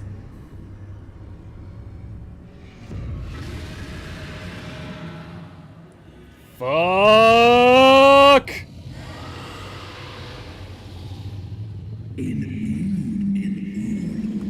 Thou hast done well to resist mine influence, bathed in my power and blood as thou wert. Alas, in thine anticipation of comfort, thou hast lowered thy guard.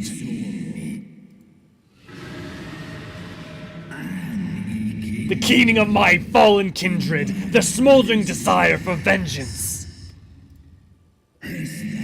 Mine eyes have partaken of 1,000 years of pain, a pain which I shall bestow upon thee! Drink deep of my rage, mortal, and become me!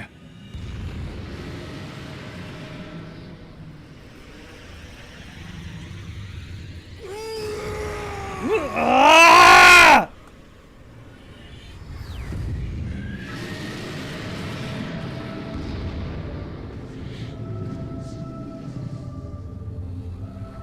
Put a band-aid on it.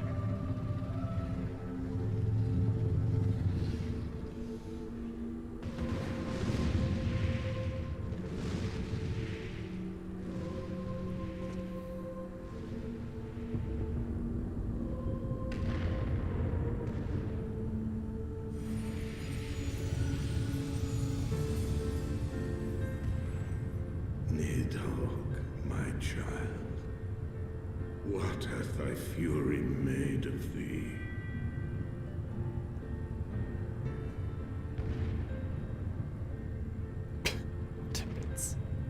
Let us away, servant of Hydaelyn.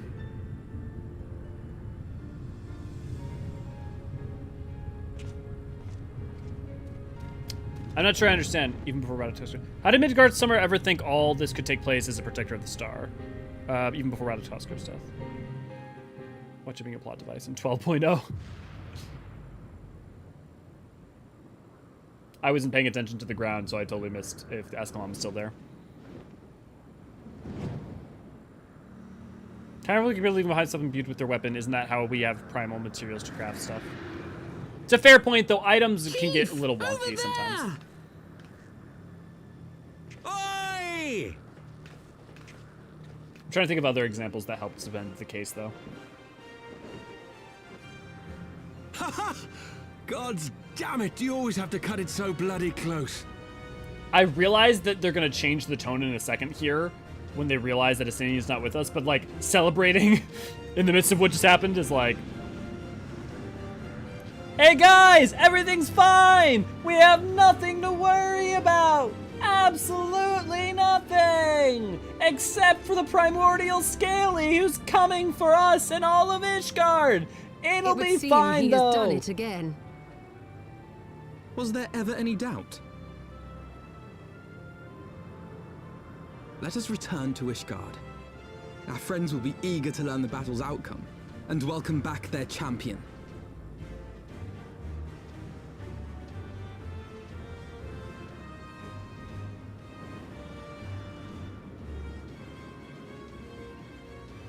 Well, you know what's interesting?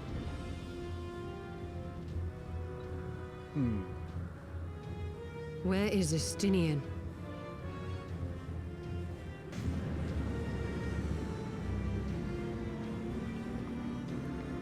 Objects created by crimes. Well, yeah, no, like the Garuda. Well, no, the Garuda air stones may have still been fine.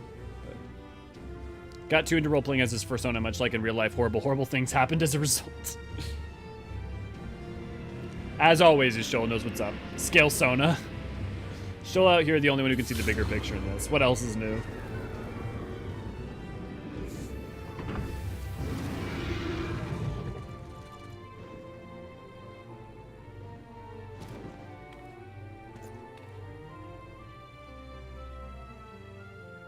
I dare say you are the first soul in Ishgardian history to arrive in our city upon Dragonback. This scene shall be remembered for 1,000 years to come.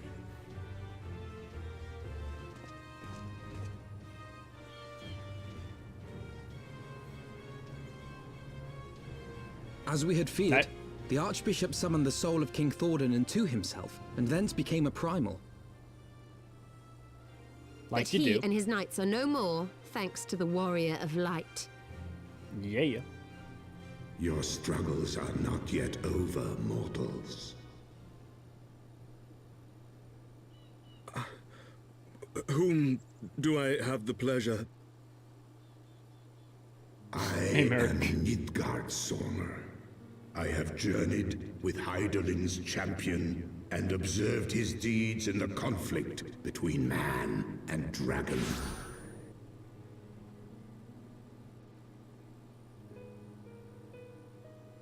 Tell me, children of Thordan, do you desire peace?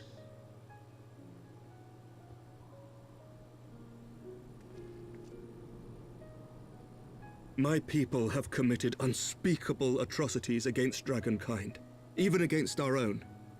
Would that we could undo these wrongs, but we cannot. Be that as it may, the future yet presents a chance to begin anew. Our nation has broken free of the shackles of a false faith, and Nidhogg shall lead his kindred against us no more. I doubt not that it will require much effort and perseverance, but 'tis my belief that in time, Ishgard will again become a place where man and dragon may abide together in harmony. I shall remember thy words. Yet be warned, Nidhogg's soul liveth on. His unbridled rage hath claimed for its vessel the one thou callest the Azure Dragoon. Estinian. Doubt not but that Nidhogg will call out to his brood ere long, nor that they shall answer him. Steel yourselves, for the true test is yet to come. Come what may, we will never cease to believe. Upon the souls of they who have sacrificed themselves to pave the way for peace, we will never abandon our cause. 1,000-year war cannot be ended in a day. It may take generations. What thou dost begin, thy children must continue.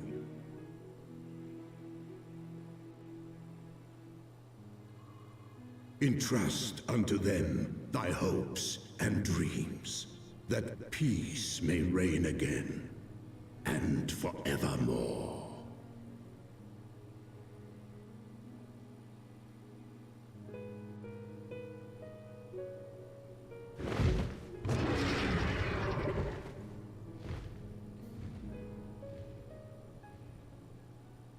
Yeah, literally a short story just from their perspective of like, the fuck?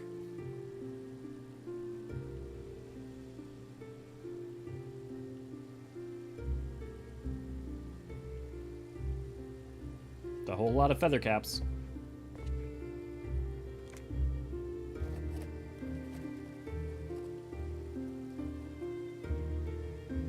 Ah.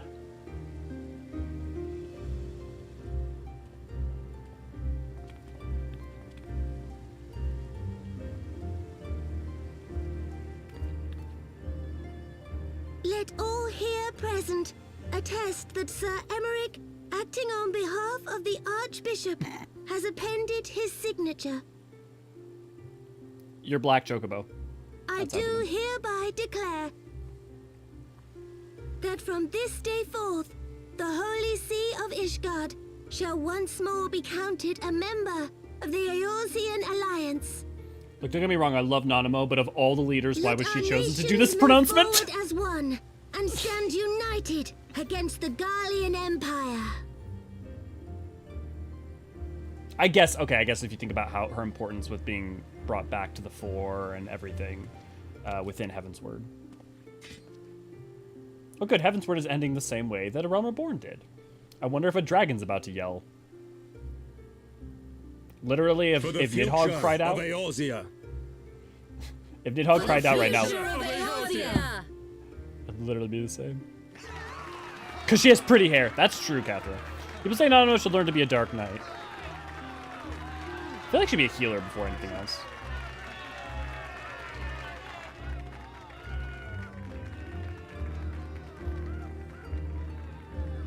She's seems to be the ceremonial head of state for the Alliance and every other meeting for its leaders. That's fair, Demins. That is fair. It's best girl. That I don't disagree with. No, Hilda. Oh. Ah, I see you are also on the Issa train of thought. Okay. I would just remind you guys that what we're about to see coming up is the final lines of Heavensward, and I would like to remind you, this is how they choose to end Heavensward. Yes, Professor. At least as far as I know, last time I looked. A noble monument to a noble soul. Oh, she's holding on to Nymean lilies. Oh, that's beautiful.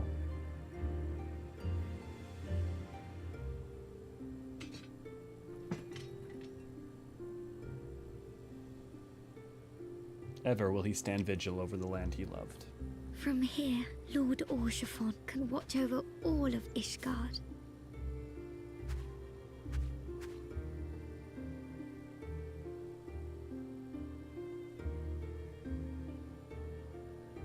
It has been a long and arduous journey, and we have lost much and more along the way. Yet come what may, we must stay true to our purpose and press on. That's right, you two. It's high time we got back to rebuilding the Scions. Which means we're going to need money! And lots of it! This is the wrong time, Tataru. That's the final line! That is literally the final line that they chose to go out with on Heavensward! I can't not... Every time I'm just focused on that. Oh, yeah, well. So ends a glorious chapter in their tale. I mean, okay, technically there's the outro monologue.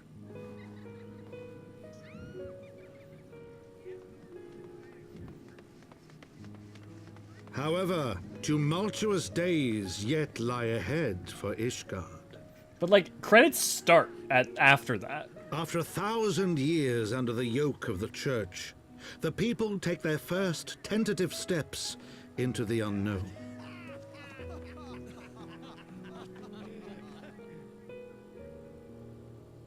And though they spy a glimmer of peace upon the horizon, Nidhogg's vengeful shadow yet remains to darken the way.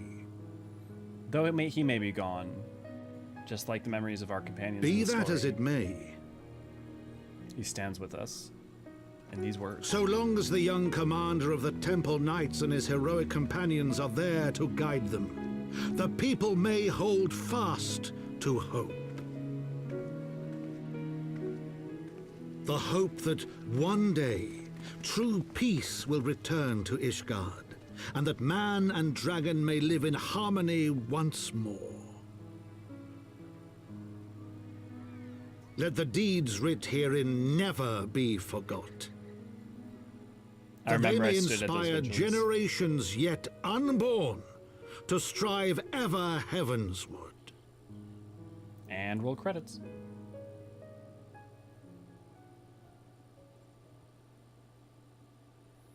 Yeah, that's one of the reasons. That's one of the times I fell in love with this community, was moments like that. Moments where those lost and all the Dark Knights decided to end vigil. Or Paladins decided to stand vigil. The Dark Knights that stood vigil when Kento Miura died, and the Paladins that stood vigil when he passed. Those were just powerful moments for me.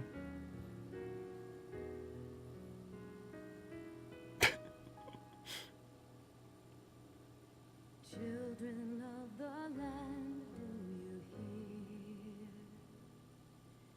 hear? Echoes of truths that once rang clear. Two souls intertwined, one true love they did find, bringing light and heavens near. But flames that burn full bright soon fell dark. Oh, dude, I'm changing the name of this episode. I just realized, because I didn't think we were finishing it. Now that we finished, I'm going to change it to Warded Heavens. That's good. Yeah, we did it! Kitty, thank you so much. Good to see you. Glad to have you. And woo!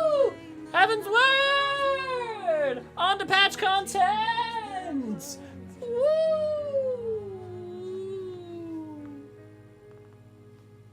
Woo! Primal Summon organized an all-ask group for a couple alliance raids for the guy who made Yu-Gi-Oh! Oh, that's lovely. Imagine more with letting Groundhog Day time loop doing the story over and over again. Can't change the course of events.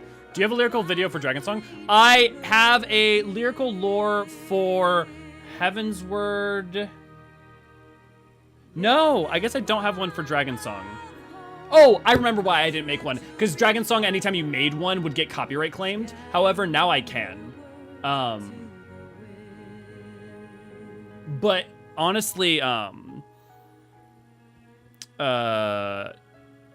if you, yeah, I can probably make one at this point. I probably should just go make one. I could probably make one in a day or two, seeing as it's pretty easy. Although the editing, I guess, would be the hard part.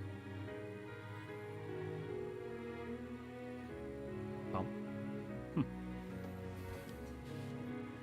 Scream. Yes! So, To the Edge is done. Footfalls is done. Those just need to get finalized editing. Scream and In the Balance are in the works. And I'll get those out soon.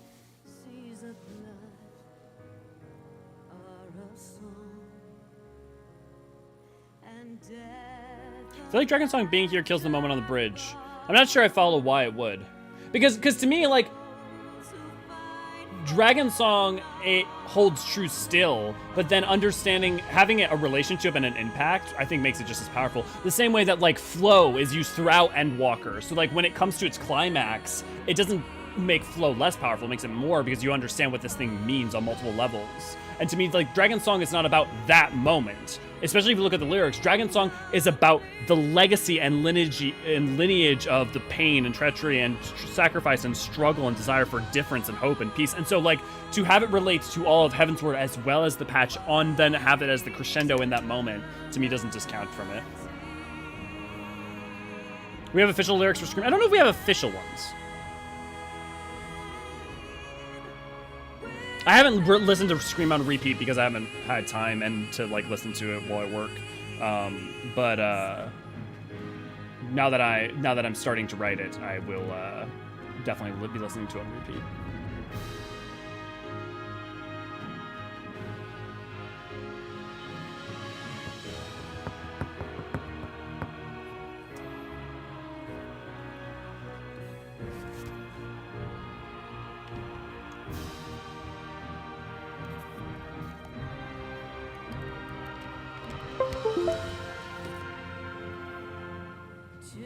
Claim if you are able. Spot at the stable.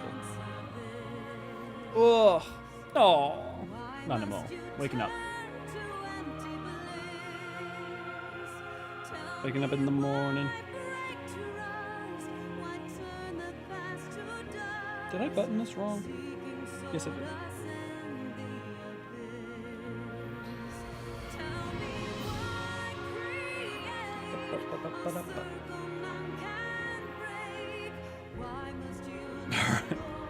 Everyone loves a Hilda.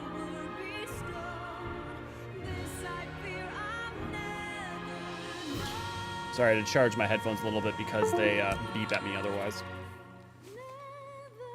Right, what I mean is the reason we can hear Dragonsong on the bridge is because we have an intrinsic connection with it due to absorbing Hraesvelgur's eye. It being here undercuts that for me. That was never to me why that played at the, to me that it was never about Hraesvelgur's eye. Because it's not, to me, like, it's also not just about Shiva or just about Hraesvelgur. It's about all of Dragon and Man. So to me, that it was not like, we absorbed the eye and that's why we hear it. It was more of it's a crescendo and Dragon and Man standing now together against the rage and wrath of the past. Do you think Hydaelyn was watching over Adventures during Heavensward, kind of like how her perspective is given from Dragonsong? I mean, Hydaelyn's definitely watching over us the whole time. Definitely, yeah. And Professor, you don't have to, like, agree with me on that. I just, like, to me, that was never, it was not Hraesvelgur's eye that was the thing that made me, it was that moment of connection and willingness to entrust himself into man once more. Like, it was the moment rather than that specific thing. The same way that you'll hear music like Shadowbringers and stuff play. Like, I never treat most of the music as diegetic, unless it's like damn near explicitly stated or explicitly stated. Okay, since we're finished with Dragon Song, let's skip forward. It's the first time we saw the moon, and the first time we saw Hydaelyn, the planet. So Lahabrea and Eorzean have fallen. Bested by mortals in their attempt to initiate the Eighth Rejoining. That they should be so complacent. And now it falls to me to deal with the consequences. Without intervention, the balance between light and darkness will begin to shift, placing our mission in jeopardy.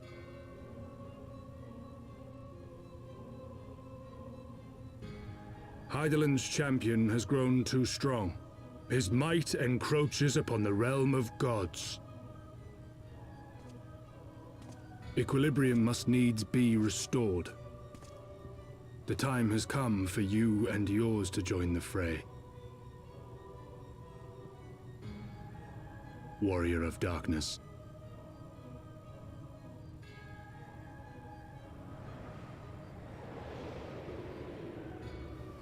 So importantly, this is what Mara City used to look like. It was down here because you could see this is Vilbrand, this is Eorzea. Their depiction of it has changed somewhat from what we can see now in Mare. But also that was, you know, 6 years ago, 7 years ago, so they can be forgiven.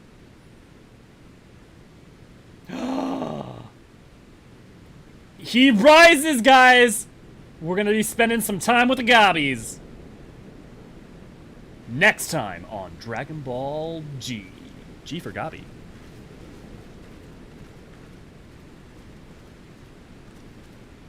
Remind me, why is there no rest for the righteous? Because they care, Master Garland. Doubles! Oh no. This is not good. Uh-oh. So if you, like, again, you're gonna look. The thing is, what Alexander was infused into was like an arsenal thing, was like a battle station building place, and it used to be just a normal building. So like, see, it's statues, you can see like stone and stuff, and then this becomes the shell.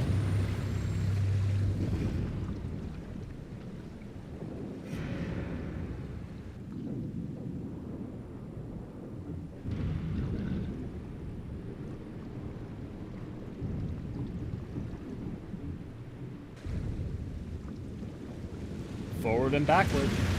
Backward and forward. 22 sectors tested!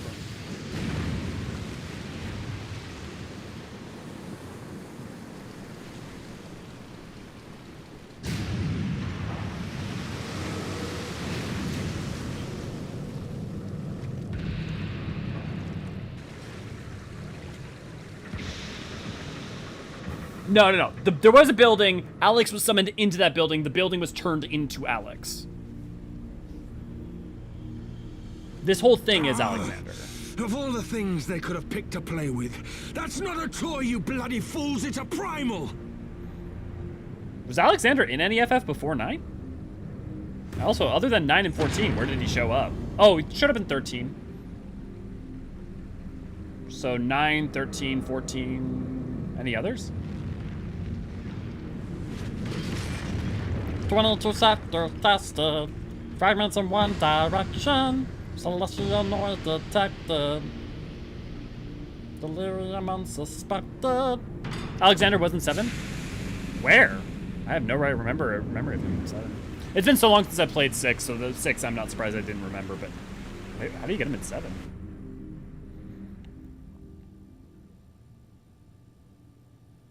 Spires of deception crumble to dust, to lay bare truths long concealed.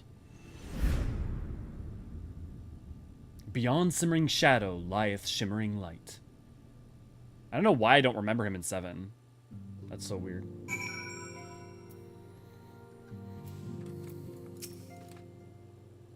After all these long years of estrangement, Ishgard rejoins her sister nations in the Alliance. Words cannot well express my joy. None of this would have been possible without you, my friend. Change is upcoming to Eorzea, though it'll be inevitably bring with it a measure of upheaval. With hard work, peace and prosperity are sure to follow. And yet, even as we look forward to the coming of a new age, we must needs be wary of old threats. The lords of Garlemald have not relinquished their claim upon Eorzea, and we shall be forced to contend with them again ere long.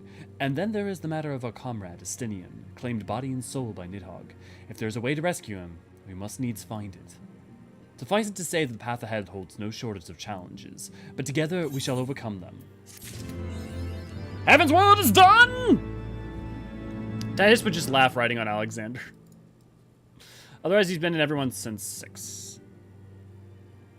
He's not in 10.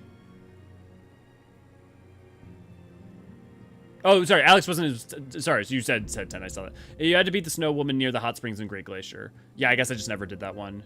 Well, I'm looking forward to replaying a lot of these so that I'm more remember more of these. Okay, well, I guess that's it for today. We're gonna do tomorrow. Tomorrow, we'll be doing Alexander, or we'll be doing Shadows of Mach. What did we do last time first? We did Binding Coils and then we did Crystal Tower, right? So we should do. We'll be doing Alexander and then Mach. We'll probably we may only get through Alexander tomorrow, though if we have time, we'll go into Mach. If you would like to join for Alexander, please if you want to show up at stream when we start. I may do some Pugilist quests as early prep since we're going to need it for Monk soon enough. I'm going to have Monk leveled to 60 at the least in order to start Stormblood with it. And I'll have to done the job quest up to there. But after that,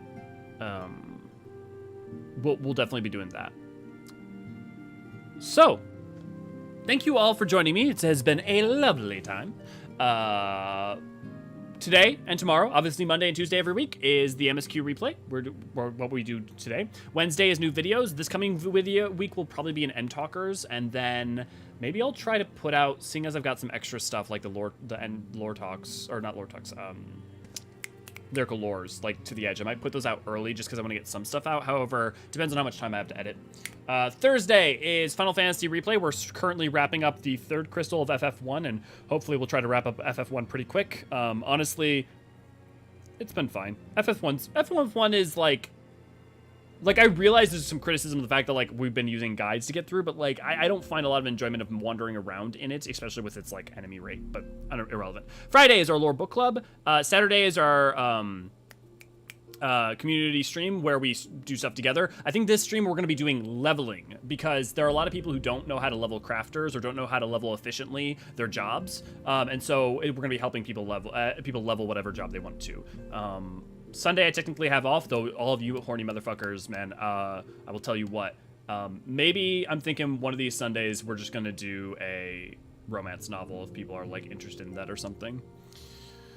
Come outside for photo. Oh god, people are here for photo? Cool. See you, Dee Dee. Oh my god.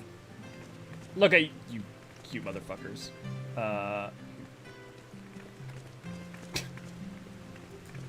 All of you guys dancing. If you want to take a photo, could you gather up around me? So it'll be easier to get one. Are you in our party? No, that's not in our party. Okay, let's take it. Actually, let's do a torch to the Fort Thompson Manor. Let's go here. Try to gather up close if you can. Manderville Man, assemble! Ellie Billy has a Twitch that needs scratching. Thanks, Ray Ray. Do you like what we do? Consider showing your support. Yes, since this is YouTube, you're contractually obligated to say like, share, and subscribe. Speaking of which, thank you all for your memberships today. It goes a long way. Right now, I'm trying to get more financially stable, so it is very, very, very helpful, and I appreciate it dearly.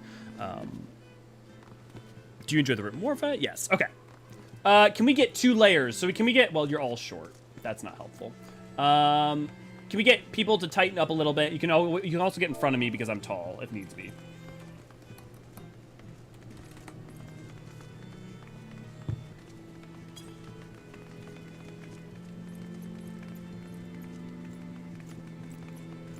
Yeah, perfect. Okay, cool.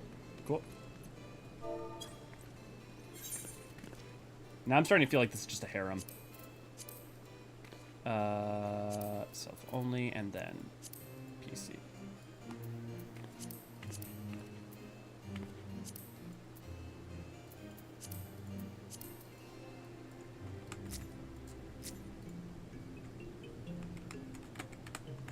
Actually, actually, since we got one down here, let's do this.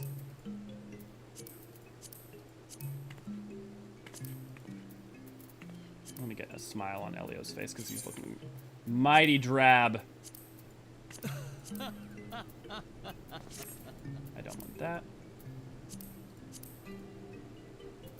Oh wait, fuck.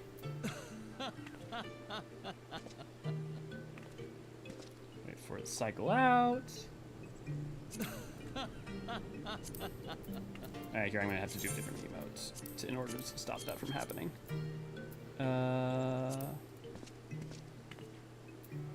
There we go, that works.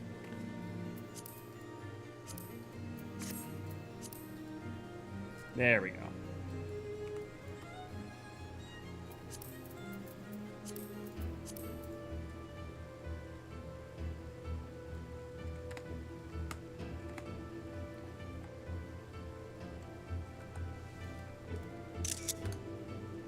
Here, actually, since we're taking a photo.